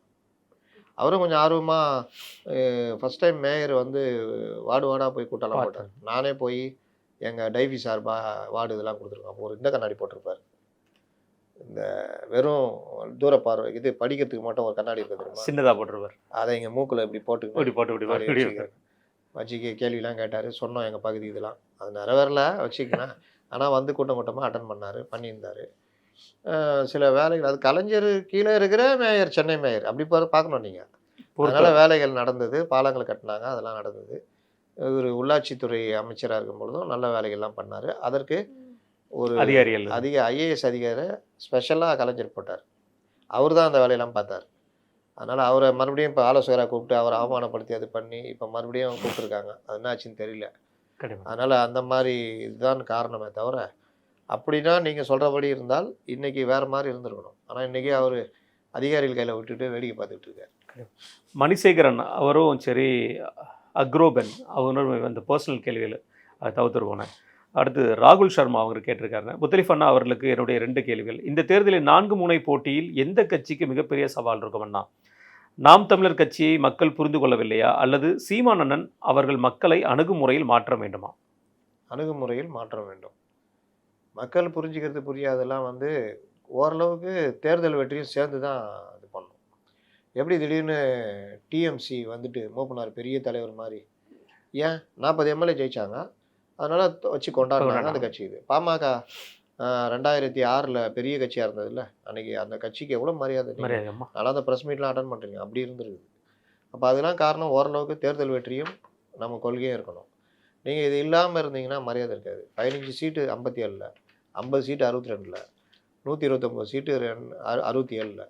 அதுதான் திமுகவுடைய வளர்ச்சி காரணமாக இருந்தது. அப்போ தேர்தல் அரசியலை அவர் பயன்படுத்துகிற விஷயத்தில் தான் சிக்கல் இருக்குது. அவர் கொள்கைகள்லாம் நம்ம போக விரும்பலை. அதே கொள்கையை வச்சுக்கிட்டே தேர்தல் அரசியலை முறையாக பண்ணாருன்னா அவர் பண்ணலாம். ஆனால் அவர் நான் தனியாகவே நிற்பேன் அப்படின்னு சொன்னால் அடைந்தால் என்ன சொன்னார், வெற்றி இல்லாட்டி பயிற்சி அதை சொல்லுவார். அந்த மாதிரி பண்ணுறதுனால தான் பிரச்சனை. யாருக்கு சவாலாக இருக்க போதுன்னா அவருக்கு தான் சவாலாக இருக்க போகுது. அந்த 8% அவர் மெயின்டைன் பண்ணுறாங்க தேர்தலில். கண்டிப்பாக. அதுக்கு அடுத்த கேள்வி என்ன, உங்கள் இருவர் காம்போக்கு இவ்வளோ பெரிய வரவேற்பு வருவதற்கு மிக முக்கிய காரணம் எங்களை பொறுத்தவரை ஒரு கலக்கலான நகைச்சுவை காரணம். அது மட்டும் இல்லாமல் உங்களிடம் வீரமணி அண்ணா எடுத்துக்கொள்ளும் அந்த உரிமையும் ஒரு காரணம். இது என்னுடைய கருத்து. முத்தலிஃப் அண்ணா இருந்தாலும் உங்கள் கருத்தை சொல்லுங்கள். உண்மைதான், கரெக்டாக சொல்கிறீங்க. ரைட். ஜெயபாரதினன், முத்தலிஃப் நைனா, ராமசாமி 5 லட்சம் ரூபாய் மதிப்புள்ள வட்டிக்கு விட்ட ப்ரோ நோட்டு பத்திரங்களை ராமசாமி கிழித்து போட்டதாக சொன்னது பொய். இதை ஆதாரத்துடன் என்னால் நிரூபிக்க முடியும். வரலாறை தவறாக பதிவது அயோக்கியத்தனம். கவனம் வைத்து பேசும். வரலாறை நான் தவறாலாம் பதிவு பண்ணல. 1921 அவருடைய சொத்து பத்திரங்கள் அது சில இதெல்லாம் வந்து அவர் நினச்சிருந்தாருன்னா அந்த கடனெல்லாம் திருப்பி வாங்கி பெரிய அளவில் இது பண்ணியிருக்கோம். ராகவாச்சாரின்ற வழக்கறிஞர் கிட்டத்தட்ட 35,000 ரூபா மதிப்புள்ள அந்த இதை நான் இலவசமாக இது பண்ணுறேன், நான் ஜெயிச்சா பேர் கூட அந்த பணத்தை இது பண்ணி கொடுங்கன்றதெல்லாம் அவர் மறுத்துட்டார். அப்போ அவர் வந்து காங்கிரஸில் இருக்கார். அதனால் அவர் வந்து அந்த விஷயங்கள்லாம் உறுதியாக இருந்தார். அதே மாதிரி தென்னந்தோப்பெல்லாம் அழித்தார், இந்த கல் இதுக்காக அந்த இதெல்லாம் அழித்தார். அதெல்லாம் உண்மை தான். நீங்கள் பெரியாரை மறுக்கிறன்றதாக ஒரேடியாக பெரியார் அயோக்கியன்னு கொண்டு போய் நிறுத்தினா அதுக்கு நான் என்ன பண்ண முடியும்? அது உங்களுடைய பார்வை. என்னுடைய பார்வை இதில் கரெக்டு, இதில் தப்பு, இதில் கரெக்டு, இது தப்பு, அப்படி தான் பார்ப்பேன். அதனால் பெரியாருடைய பங்கு இன்றைக்கி தமிழ்நாட்டில் பல விஷயங்களில் பெரியார் ஒரு முக்கிய காரணகர்த்தாவாக இருந்திருக்காரு. பெரியாரை பயன்படுத்திக்கிட்டு இவர்கள் இன்றைக்கி பண்ணுற வேலையை தான் நம்ம வந்து பண்ணுறோம். அடுத்து விக்னேஸ்வரன் கேட்டிருக்காப்லண்ணே, what age did you start the journalism? அது நம்ம பார்த்துட்டோம்ண்ணே. அடுத்தது 64வது கேள்வி. சாரிண்ணே. ஜெகன், உங்கள் விவாதம் மிகவும் நன்றாக இருக்கும், தினசரி நேரம் ஒதுக்கி பார்ப்பேன். நன்றி. விஜய் இன்றிலிருந்து காங்கிரஸ், தினகரன், ஓபிஎஸ், செங்கோட்டையன் இவர்களை வைத்துக்கொண்டு இன்னும் சில கட்சிகளை கூட்டணி சேர்த்து கள அரசியல் செய்தாலும் கூட அவரால் 10 அல்லது 12% மேல் ஓட்டுகள் வாங்க முடியாது. இது எனது கணிப்பு. ஏற்றுக்கொள்கிறீர்களா? கூட வாங்குவார். 20% வரையும் கூட வரலாம், வாங்க வாய்ப்பு இருக்குது. கண்டிப்பான. மீண்டும் அவரே ஒரு கேள்வி கேட்டிருக்காரு, தாவேக அரசியல் மக்களிடம் ஈடுபடுமா சார்? மக்கள் பிரச்சனையை கேட்க இறங்கி வருவாரா தாவேக தலைவர்? 2வது தான் முதலுக்கு பதில். மக்கள் பிரச்சனைக்காக இறங்கி வந்தார்னா மக்கள்கிட்ட ஈடுபடும். அவர் எலைட் அரசியல்வாதியாக இருக்கான்றதான் நம்முடைய விமர்சனம். நீங்கள் இங்கே நாடே பற்றிக்கிட்டு எரியுது, எல்லாம் போராடிட்டு இருக்காங்க, ரோட்டில் உட்காந்து கைதாகிறாங்கலாம் பண்ணுறாங்க. நீங்கள் அங்கே இது நடத்துகிறீங்க, பட இதுக்கு ஆடியோ. ஆனால் நீங்கள் கூட போகலாம். அவங்க பொதுச் செயலாளர் மாவட்ட செயலர் வரைக்கும் அங்கே தானே இருக்காங்க. அப்போ நீங்கள் யாருக்கான அரசியல் பண்ணுறீங்கன்றது இருக்குல்ல. இப்போ ஜனநாயகன் படம் கூட நீங்கள் அந்த டிக்கெட் விலையிலேருந்து பல விஷயங்களில் நீங்கள் கூடுதல் விலைக்கு விற்று அவங்க பாக்கெட்லேருந்து சுரண்டுறீங்க. பிட் பாக்கெட் அடிக்கிற மாதிரி தான். ஆனால் நீங்கள் நேர்மையை பற்றி பேசுவீங்க. அதுதான் அவர்கிட்ட இருக்க பிரச்சனை. அவரை சுற்றி இருக்கிற அந்த ரசிகர்கள் கூட்டம் அவரை நம்பும். பொதுமக்கள் ஏற்றுக்க மாட்டாங்க. மணிகண்டன் கேட்டிருக்காருன்னு, சமீப காலமாக தமிழ் திரைப்படத்திற்கு பஞ்சம் இருப்பது போல் தெரிகிறது. அதற்கு ஆளும் கட்சியின் தலையீடு காரணமா? கண்டிப்பாங்க. ஏன்னா மோனோபாலியாக மாறிடுச்சு தமிழ் திரையுலகம். ஒரு பக்கம் ஹீரோ வர்ஷிப்பு. ஒரு ஹீரோ கிட்ட கால்ஷீட் வாங்கிடுறது. அந்த ஹீரோ கூட பீடா மாதிரி பேன் இண்டியா மூவின்னு சொல்லிட்டு பக்கத்து ஸ்டேட்டில் இருக்கிற ஆள்லாம் பிடிச்சி போட்டுக்கிட்டு ஒரு பெரிய பட்ஜெட் படமாக குரூரமான ஒரு வன்முறை படத்தை எடுக்கிறது. அதை எல்லா மொழியிலையும் இது பண்ணுறது. அதுக்கு ஸ்க்ரீனிங்காக மற்றவர்களை வாழ விடுறதில்ல. இன்னொரு பக்கம் சின்னதாக எளிமையாக 1 கோடி 2 கோடியில் எடுக்கிற நல்ல படங்கள் ஸ்க்ரீன் கிடைக்க மாட்டேங்குது, விளம்பரம் கிடைக்க மாட்டேங்குது. அதனால் அந்த படங்கள் வந்தால் கூட 2 நாள் 3 நாள் பார்த்துட்டு இதாகுது. குறைந்தது 8 வாரம் ஒன்றா தான் ஓடிடியிலே இடம். இந்த மாதிரிலாம் வாய்ப்பு கிடைக்காம பல நல்ல கலைஞர் நல்ல கதைகள் முடங்கி போய் கிடக்குது. வெளியவே வர முடியல. ஏதோ 1 2 தப்பிச்சு வரும்பொழுது சிறையாகவும் டூரிஸ்ட் ஃபேமிலியாகவும் பார்க்கிங்காகவும் வெளியே வருது. ஜேபேபி இந்த மாதிரி. கண்டிப்பாக. முற்காலத்தில் வெளி ஊர்களுக்கு செல்ல வேண்டும் என்றால் கோயம்பேடு சென்றால் எப்படியாகிலும் சென்று விடலாம். ஆனால் இப்பொழுது எந்த ஊருக்கு செல்வதற்கு எங்கு செல்வது, எந்த பேருந்து நிலையம் செல்வது என்று தெளிவில்லாமல் குழம்பியதன் நோக்கம் தனியார் பேருந்துகள் நிம்மதியாக ஒரு பஸ் ஸ்டாண்ட் இருந்தது. அதை மூட முடிவு செய்தார்கள். மக்கள் அங்கும் இங்கும் அலைக்கழித்து தற்பொழுது தனியார் பஸ் பெரும்பாலும் சாலை ஓரமாக நின்று கொண்டிருக்கிறது. இதன் நோக்கம் என்ன? ஒரு கவர்மெண்ட்டு மக்களுக்கு தொல்லை இல்லாமல் கொடுக்குறதான் பார்க்கணும். நகர விரிவாக்கன்றது வேறு. நீங்கள் எல்லாமே ஒரே ரோடு. அந்த ஒரே ரோட்டில் இன்னொரு இடத்துல கொண்டு போய் பஸ் ஸ்டாண்டை வச்சிட்டீங்க. இங்கேருந்து அங்கே போகிறத வெளியூர் போகிற மாதிரி. வெளியூர் போயிட்டு வெளியூர் போகிறாங்க. அந்த மாதிரி ஆயிடுது. நமக்கு தான் அதோட அருமை. நமக்கு தான் இதாகுது. சாலைகள் மிகவும் மோசமாக இருப்பதால் இருசக்கர வாகன ஓட்டிகள் பெரும்பாலும் முதுகு வலியில் பாதிக்கப்பட்டிருக்கிறார்கள். நான் என்ன டாக்டர் ஏன் கேட்கிறீர்கள்? நான் என்ன டாக்டரா என கேட்காதீர்கள். நானே உளுந்து வாரி டாக்டர்கிட்ட போய் 2000 ரூபா செலவு பண்ணியிருக்கேன். ஏன்னா நீங்கள் நினச்சி பார்க்குற மாதிரிலாம் இல்லை. இருசக்கர வாகன ஓட்டிகள் சாலையில் போகிறதே பெரிய பாடாக இருக்குது. அதோட ஜனங்க நடந்து போகிறது ரோடு இல்லை. பிளாட்ஃபாரம் முழுவதும் ஆக்கிரமிப்பு. ஆமாம். நீங்கள் நடக்கிற இடத்துல தான் பைக் எல்லாம் நிற்கிது. இந்த பைக்கெலாம் போனால் அப்புறம் தான் இவன் நடக்க முடியும். இந்த மாதிரி எந்தவித திட்டமிடல் இல்லாமல் போக்குவரத்து காவலர்களுடைய எண்ணிக்கையும் எனக்கு என்னன்னு இது பண்ணிட்டு பிளாட்ஃபாரம் ஆக்கிரமிப்புகளை அகற்றாதது, நோ பார்க்கிங் பற்றி கவலையப்படாமல் இருக்கிறது, வாகன பெருக்கம், எல்லாரும் கார் வாங்கி வச்சுக்கிறாங்க, ஓட்ட தெரியல, கார் வாங்கிட்டு ஓட்ட கற்றுக்கிறாங்க. இந்த மாதிரி எல்லாத்துலேயும் யாரை குறை சொல்கிறதுன்னு தெரியாத அளவுக்கு சென்னையெல்லாம் சென்னை போன்ற நகரங்கள் திக்குமுக்காடிக்கிட்டு இருக்கு. கண்டிப்பான. அவர் திரு விஜய் அவர்களது அரசியல் குறித்து உங்கள் கருத்து அருமை. இவ்வாறு மக்களின் பிரதான பிரச்சனை பற்றி புரிதல் இல்லாத நபரின் அரசியல் வருகைக்கு காரணம் பிஜேபியின் ஐடி மிரட்டலா அல்லது இல்லை சினிமா நண்பர்களின் கூட்டணியா? பொதுமக்களே ஒரு காரணமாக சொல்லுவேன். சினிமாக்காரர்கள் பின்னாடி போகிறதுனால தான் அவங்களுக்கு தைரியம் வருது. எம்ஜிஆர் வந்தார், நம்மளும் வரலாம் நினைக்கிறாங்க. அப்புறம் அருணா சார் கண்ணன்கிறவர் கேட்டிருக்காரு, நடிகர் பின்னால் இளந்தலைமுறையினர் அலைவது மிகவும் வருத்தமாக உள்ளது. இந்த நிலை தமிழகத்தில் மாறாதா? மக்கள் கையில் தான் இருக்குது. நம்ம என்ன சொல்ல முடியும்? ரைட்டா. அருணா அவங்க கேட்டது மை கொஸ்டின், சமூக நீதி உங்கள் பார்வையில் சமூக நீதி பற்றி உங்கள் பார்வை? சமூக நீதி அப்படின்றது இவர்கள் சொன்னதெல்லாம் இடைநிலை ஜாதி, மேல்தட்டு ஜாதிக்கு எதிரான போராட்டங்கள் அப்படின்ற மாதிரி இடஒதுக்கீடு. சமூக நீதிக்குள்ளே பல விஷயங்கள் இருக்குது. எல்லோரும் சமமாக வாழணும், எல்லோருக்கும் எல்லா விஷயமும் கிடைக்கணும், சமூகத்தில் ரொம்ப ஒடுக்கப்பட்ட நிலையில் இருக்கவங்க வாழ்க்கையை உயர்த்தணும். இந்த மாதிரி அந்த சமூக நீதியில் நாங்கள் முன்னெடுத்து செல்கிறோம் என்பதுடைய மீட்சியாக எது நிற்கிதுன்னா, இன்றைக்கி இடைநிலை ஜாதி பெருமை பேசுகிற அளவுக்கு போய் நிற்கிது ஒரு பக்கம். இன்றைக்கும் அது சரியாகலை. ஆனாலும் இந்த ஆட்சியாளர்கள் ஏதோ ஒரு வகையில் சமூக நீதிக்காக எடுத்த முன்னெடுப்புகள் இன்றைக்கி தமிழகம் மற்ற மாநிலங்களோட சமூக நீதியில் நல்ல ஒரு இடத்தை அடைஞ்சிருக்குன்னு சொல்லலாம். அதுக்கு பெரியாரும் ஒரு காரணமாக இருந்தார், மற்ற முன்னோர்களும் ஒரு காரணம் சொல்லலாம். கண்டிப்பாக. அடுத்து விராட் மோகன்கிறவர், சார் பொங்கல் தேவையான அனைத்து பொருட்களும் தமிழ் அரசு கொள்முதல் பண்ணிட்டாங்களா சார்? இதை பற்றி எதனா தகவல் இருந்தால் அந்த 100வது எபிசோடில் சொல்லுங்கள் சார். காந்தியை கேட்க வேண்டிய கேள்வி. இதனால் சொல்கிறேன், ஏதோ 85% வரைக்கும் அந்த வேட்டி சேலைலாம் பண்ணிட்டோம், எல்லாம் ரேஷன் கடைக்கு அனுப்பப்பட்டுட்டு இருக்குன்றாங்க. கரும்பு அரிசி 22 டன்னு நம்ம அனுப்பிச்சிட்டேன்றாங்க. பணத்துக்கு தான் சொல்கிறது முடியல, இடிக்குது. அதேமாதிரி 3000 ரூபா கொடுப்பாங்கன்னு நினைக்கிறேன். கண்டிப்பாக. சதீஷ்குமார் கேட்டிருக்காரு, பத்திரிகையாளர்களை விஜயகாந்த் எப்படி கோமாளியாகி நாங்களோ அதே போல் தான் விஜயும் செய்யும் நல்லது செய்ய பத்திரிகையாளர் சந்திக்க வேண்டுமா? கேள்வி புரியலையே. அதாவது என்ன சொல்லியிருக்காங்கன்னா, விஜயகாந்தை வந்து கோமாளி ஆக்கிட்டாங்களா பத்திரிகையாளர்கள். அதே மாதிரி விஜயகாந்தை கோமாளி ஆக்கினால விஜயும் அதே மாதிரி செய்ய வாய்ப்பு இருக்கும். அதனால பத்திரிகையாளரை சந்திக்க வேண்டுமா அப்படிங்கிற மாதிரி கேள்விக்கிறேன். எங்கே நீங்கள் சப்ஜெக்ட் இல்லாமல் ஒரு விஷயத்த நீங்கள் பத்திரிகையாளர் கூட சண்டை போடுறீங்களோ, அங்கே தான் நீங்கள் தான் கோமாளி ஆகுறீங்க. பத்திரிகையாளர்களை வெற்றிகரமாக சந்திக்கிற பல தலைவர்கள் இருக்காங்க. அதில் நம்பர் 1 எடப்பாடி பழனிசாமி, டிடிவி தினகரன். சீமான் கூட கோவப்படுறாரு, புரோவோக் ஆகிடுவார். புரோவோக் ஆகாமல் வெற்றிகரமாக பண்ணுறது எடப்பாடி பழனிசாமி, அன்புமணி ராமதாஸ், டிடிவி தினகரன், ஜெயக்குமார், இந்த சைடில். அப்போது அந்த மாதிரி தன்மைக்கு சப்ஜெக்ட் நாலேஜ் இருக்கணும். சப்ஜெக்ட் நாலேஜ் இல்லாதவங்க அதுக்கிட்டே வரமாட்டாங்க. சப்ஜெக்ட் நாலேஜே இல்லை, அரசியல் பற்றி எதுவுமே தெரியாதுன்றதுனால தான் விஜய் ஓடி ஒளிகிறாரு. கண்டிப்பான. அடுத்து ஆனந்தன் அவருமே பர்சனல் கேள்வி சொல்லியிருக்காங்க, தவிர்க்கப்பட்டிருக்காங்க, வேற ஒன்றும் இல்லை. Premnath 100 episode questions. Premnath from Namakkal. நாமக்கல்லில் எம்எல்ஏ கேண்டிடேட்டாக கொங்கு சமூகத்தை சார்ந்தவர்கள் பெரும்பாலும் நிற்கிறாங்க. இவர்களை தவிர்க்க முடியாதா? ஏன்? உங்களது பதில்கள் வெயிட்டிங். முதலில் எனக்கு தெரிஞ்சு அது தனி தொகுதியாகவே இருந்திருக்குது. 77லேருந்து 2006 வரைக்கும் தனி தொகுதியாகவே இருந்திருக்கு. அதனால் அப்போல்லாம் யார் நின்றுப்பா? இன்னொன்று திமுக தான் பெரும்பாலும் அங்கே ஜெயிச்சிருக்காங்க. அதனால் அந்த தொகுதியில் பெரும்பான்மையாக இருக்கிற அந்த சமூக மக்களுக்கு இது பண்ணுற மாதிரி அங்கே நிற்க வைக்கிறாங்க. இதில் ஒரு விஷயம் என்னென்னா, என்னோட அப்பா மாதிரி இருக்கீங்க நீங்கள், ஸோ ஐ கால் யூ அப்பாங்கிற ஒரு வார்த்தையும் பிரேம்நாத் சொல்லியிருக்காரு. ஒருத்தர் அப்பான்னு கூப்பிட்டுக்கிறாரு, என்ன கூப்பிடுன்னு சொல்லுங்கிறாரு, அவரை கூட மாட்டேங்கிறீங்க.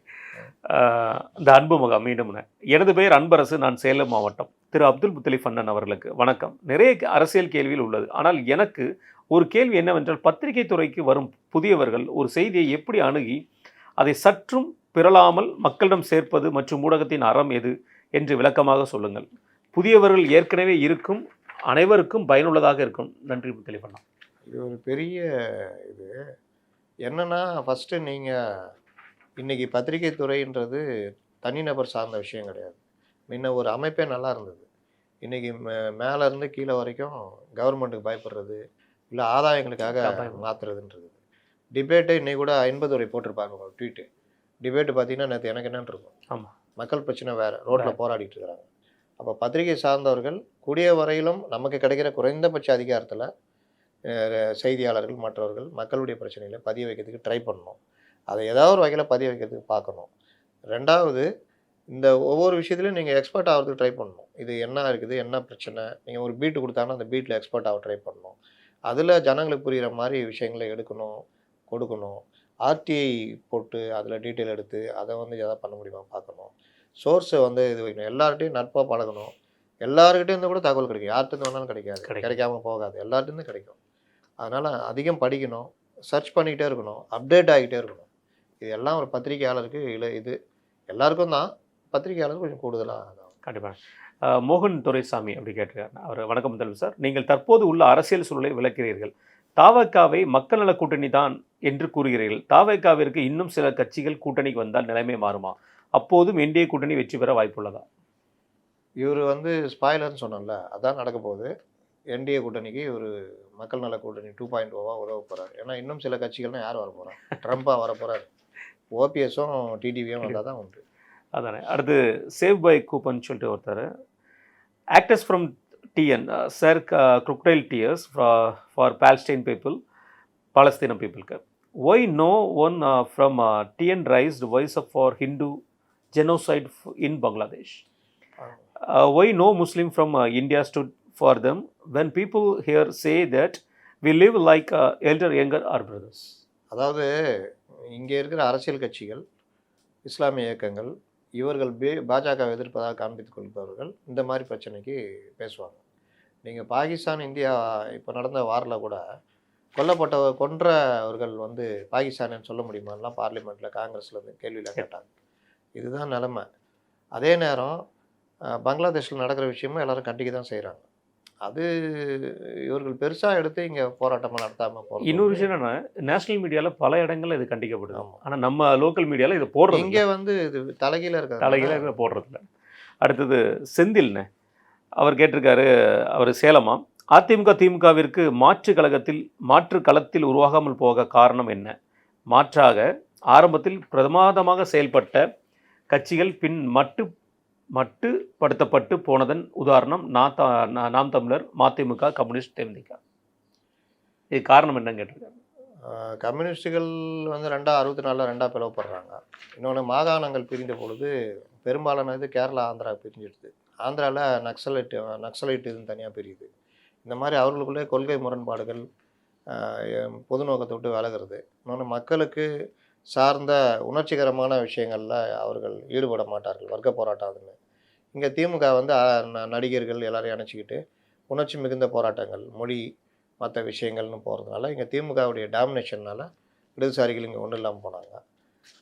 மதிமுக முழுக்க முழுக்க நம்ம அண்ணன் துக்ளக்கு வைகோவை தான் சாரும். தப்பான இதெல்லாம் முடிவெல்லாம் எடுத்தார். அதனால் அவர் தேடிக்கிட்டார். நாம் தமிழர் கட்சி நான் திரும்ப திரும்ப சொல்கிறேன், அவர்கள் கூட்டணி இந்த இதுக்குள்ளே வந்தால்தான் அடுத்த கட்டத்தை நோக்கி நகர முடியும். இல்லாட்டி 8, 6ன்னு அதிலே தான் நிற்க முடியும். தேமுதிக சொல்லியிருக்காங்க. தேமுதிக அவர் அதிமுகவோட அந்த முரண்பட்ட பொழுது அவர் எதிர்க்கட்சி தலைவராக சில வேலைகள்லாம் பண்ணியிருக்கணும். அவர் வண்டியை திருப்பி அனுப்புறது பண்ணார். இன்னொன்று அவர் தேர்ந்தெடுத்த ஆட்களில் பாதி பேர் ஏடிஎம்கே சார்பாக போயிட்டாங்க, நண்பர்களே. அது ஒன்று. ரெண்டாவது அவருடைய உடல்நிலை எல்லாம் அமைஞ்சது. எல்லாத்துக்கும் மேலே அந்நியார் பல இடங்களில் முட்டு சேர்ந்து கூட்டு போகிற வேலையை பார்த்துக்கிட்டாங்க. இது எல்லாம் சேர்ந்தால் தேமுதிகவுடைய ஓட் பர்சன்டேஜ் குறைஞ்சிச்சு. இன்றைக்கும் சொல்கிறேன், 234 தொகுதியிலும் கிளை கழகம் வரைக்கும் இருக்கிற ஒரே கட்சி இது. அதிகமான பூத் ஏஜென்ட் வச்சிருக்குது. 32,000 35,000 வச்சுருக்காங்க இப்போ தேமுதிக. ஆனால் என்ன பண்ணுறது, அந்நியார் இப்பவும் பாருங்கள் இந்த பந்தா பண்ணிட்டே இருக்காங்களா, இதுதான் பிரச்சனை. கண்டிப்பாக. நந்தகுமார் கோயம்புத்தூர்லேருந்து, எனது கணிப்பு அதிமுக தனி பெரும்பான்மையுடன் ஆட்சி அமைக்கும். உங்களின் கருத்து, இதை ஏற்றுக்கொள்கிறீர்களா? அதுக்கு விஜய் உதவுவார்னு நினைக்கிறேன். பார்ப்போம். கண்டிப்பாக. பாலசுப்ரமணி அப்படிங்கிற மாதிரி ஒருத்தர் பேசியிருக்காரு. அவர் என்ன சொல்லியிருக்காங்க, எனது அதை திருப்பி அதே தான் வந்திருக்கேன். சிவகுமார், அரசியல் கட்சி கொள்கை என்பது என்ன என்பதை நீங்கள் இந்த ஜென்சி கூற முடியுமா? அரசியல் கட்சி கொள்கைனா ஒவ்வொருத்தருக்கும் மக்கள் சார்ந்த விஷயங்கள் ப்ளஸ் அவர்கள் ஒரு முடிவு வச்சுருப்பாங்க. அதை வச்சு தான் இறங்குவாங்க. இடதுசாரிகள் வர்க்க போராட்டம், தேசிய ஜனநாயக புரட்சி, சிபிஎம் மக்கள் ஜனநாயக புரட்சி, காங்கிரஸுக்கு ஒரு கொள்கை இருக்குது, பாஜகவுக்கு ஒரு இது இருக்குது, இந்துத்துவா ப்ளஸ்ஸு இந்தியாவுக்கான திட்டங்கள்னு, சீமானுக்கு தமிழ் தேசியம். இந்த மாதிரி ஒவ்வொருத்தரும் ஒரு கொள்கை. புஷிக்கு மட்டும் என்ன இருக்குன்னு தெரியாது, நம்ம ஒன்றும் சொல்கிறதுக்கு இல்லை. அவர்கள் வந்து திமுகவுடைய ரிப்ளிகா ஊட்டிட்டு. சக்தி பாபுங்கிறவர் கேட்டிருக்காங்க. வணக்கம் முத்தலிப் சார், கீழ்மட்ட அளவில் மக்கள் மனதில் மீண்டும் திமுக தான் ஆட்சியை பிடிக்கும் என்ற எண்ணத்தை திமுக ஊடகங்கள் விதைத்திருக்கின்றன. இத்தனை பிரச்சனை மத்தியில் எப்படி அதிமுக ஆட்சி அமைக்கும் என்பது சந்தேகமாக உள்ளது. இதை பற்றி உங்களுக்கு? திமுக ஊடகங்கள் இல்லைங்க, அது மெயின் ஸ்ட்ரீம் மீடியாக்கள், முக்கிய ஊடகங்கள் தான். இதெல்லாம் தாண்டி ஜெயிக்கிறது தான் சவால்.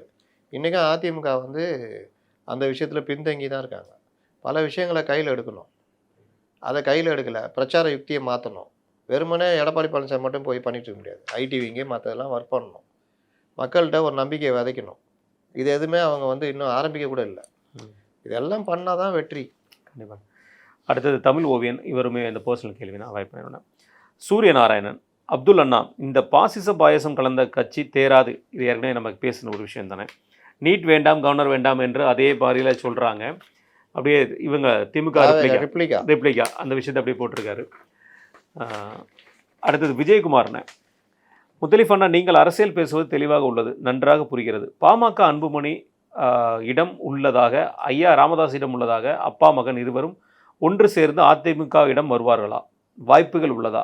விஜயகுமார், தருமபுரி மாவட்டம். ஐயா ராமதாஸ் அரசியலை தாண்டி பர்சனலுக்கு போயிட்டார். பையனை சிபிஐயில் பிடிச்சிக்கிறவங்களும் போயிட்டார். அதுக்கு அவர் கொஞ்சம் அப்படியே மைண்டு நடந்தா கூட ஐயா உங்களையே பைத்தியம் சொல்லிட்டாங்க ஐயான்ற அளவுக்குலாம் ஆட்கள் இருக்காங்க. அதனால் ஐயாவுடைய முதுமை, அந்த கோபம், அந்த ஈகோ, அவர் மீண்டும் அன்புமணியோட வர்றது 90% சாத்தியம் இல்லை. ஒரு 10% அதிசயங்கள் தான் உண்டு. கட்சியும் அன்புமணிக்கிட்ட இருக்குது. அதனால் அவர் என்டிஏ கிட்ட வரப்போகிறாரு. ஐயா தான் என்ன பண்ண போகிறாருன்னு தெரில. யதார்த்தத்தை உணர்ந்து தனி கட்சி ஆரம்பித்து திமுகட்ட போவாரா, தாவேகட்ட போவாரா, இல்லாட்டி நான் வந்து திமுக ஆதரவளிக்கும்படி கேட்டுக்கொள்கிறேன், நான் தைலாபுரம் தோட்டத்தில் இருக்கான்னு எடுக்க வரேன், என்ன முடிவு எடுக்க போகிறாருன்னு இனிமேல் தான் தெரியும். கண்டிப்பாக. லக்ஷ்மி நாராயணன், முத்தலிஃப் சார், பிஜேபி ஆட்சி நடக்கும் மாநிலங்களில் சில தனிப்பட்ட மனிதர்கள் செய்யும் குற்றங்களை வைத்து பிஜேபி கட்சியை சிறுபான்மையினருக்கு எதிரான கட்சி என்று முத்திரை குத்தலாமா? அது ஒரு அளவுகோல் என்றால் திமுகவை இங்கு நடக்கும் ஆணவ கொலைகளை வைத்து தலித் விரோத கட்சி என்று முத்திரை குத்தலாமா? திமுக சமூக நீதி கட்சி சமூக நீதியிலேருந்து பின்வாங்கி இருக்குது, அதில் கடைப்பிடிக்கலன்றது தான் எல்லாருடைய விமர்சனமும். அமைச்சர்கள் முதற்கொண்டு ஜாதி கூட்டத்தில் கலந்துக்கிறது, இந்த சாதி ஆணவ படுகொலைக்கு எதிரான தனிச்சட்டம் கொண்டு வர மாட்டேன்னு சொல்கிறதெல்லாம். அதே நேரம் பாஜகவுக்கு இந்த பேர் வரதுக்கு காரணம் என்ன? எனக்கு இஸ்லாமியர்கள் ஓட்டு தேவையில்லை, பெரும்பான்மை மக்கள் இதுன்றது ஆரம்பத்தில் இவர்கள் கையில் எடுத்த இந்துத்துவ கொள்கைகள், இப்போவும் பல மாநிலங்களில் இஸ்லாமியர்களுக்கு சிறுபான்மை மக்களுக்கு எதிரான நடவடிக்கைகள், இந்த விவகாரங்கள்னால தானே மக்கள் அப்படி பார்க்குறாங்க. நீங்கள் என்ன தான் இன்றைக்கி மாற்றிக்கிட்டு பல விஷயங்கள் பண்ணாலும் அங்கங்கே மிச்ச சொச்சம் நடந்துட்டு தானே இருக்குது. இப்போ கிறிஸ்மஸ் தின கொண்டாட்டத்தில் தாக்குதல்கள் பலது நடந்ததில்ல. அப்போ அதையும் சரி பண்ணுற வேலையை பண்ணால்தான் ஒரு முழுமையான இதை நோக்கி நகரும். அது வரைக்கும் இப்போ எங்களை மாதிரி ஆட்கள் நல்ல விஷயம் பேசினா கூட சங்கின்ற அளவுக்குலாம் கொண்டு போகிற அளவுலாம் இருக்கிறாங்க. ரைட்டா. இறுதியான கேள்வினே, விக்ரம் கோயம்புத்தூர்லேருந்து, திமுக அரசு வாங்கிய கடன் 5 லட்சம் கோடி, அதன் கணக்கு வழக்கு விவரங்களை ஏதும் தெரிவிப்பீர்களா? என்னதான் செய்தார்கள் என்பதை கொஞ்சம் விவரமாக சொல்ல வேண்டும். முதல்வர்கிட்ட கேட்குற ரெண்டு கேள்வி ஏன்ட்ட கேட்டாங்க, நாங்களும் அதான் கேட்டுனுக்குறோம். ஏப்பா என்ன பண்ணேன் ஏதாவது சொல்லுங்கப்பான்னு கேட்டுனுக்குறோம். ஏன்ட்ட கேட்டால் நான் என்ன பண்ணேன், ஜெயரஞ்சனா இல்லை டிஆர்பி ராஜாவா இல்லை சிஎம்மா? கண்டிப்பாக ரொம்ப நன்றிண்ணே. இவ்வளோ நேரம் கிட்டத்தட்ட 2 மணி நேரம் இதுக்கு நம்ம எடுத்திருக்கோம். ஒவ்வொருத்தரோட கேள்வியும், அதாவது என்னென்னா நேரடியாக நமக்கும் அவங்களுக்கு உண்டான ரிலேஷன்ஷிப் மாதிரி இருந்துச்சு. இல்லை நிறைய கேள்விகள், நல்ல நல்ல கேள்விகள் வந்தது, நம்மளுடைய நேரத்துக்கும் யூஸ்ஃபுல்லாக இருந்துச்சு. அதே மாதிரி கேள்விகளும் இனிமேலும் கேட்கலாம், அப்பப்போ நாட்டு நாட்டில் கண்டிப்பான பதில் சொல்கிறேன். மிக்க நன்றி உங்கள் நேரத்தை கற்றுப்பேன்.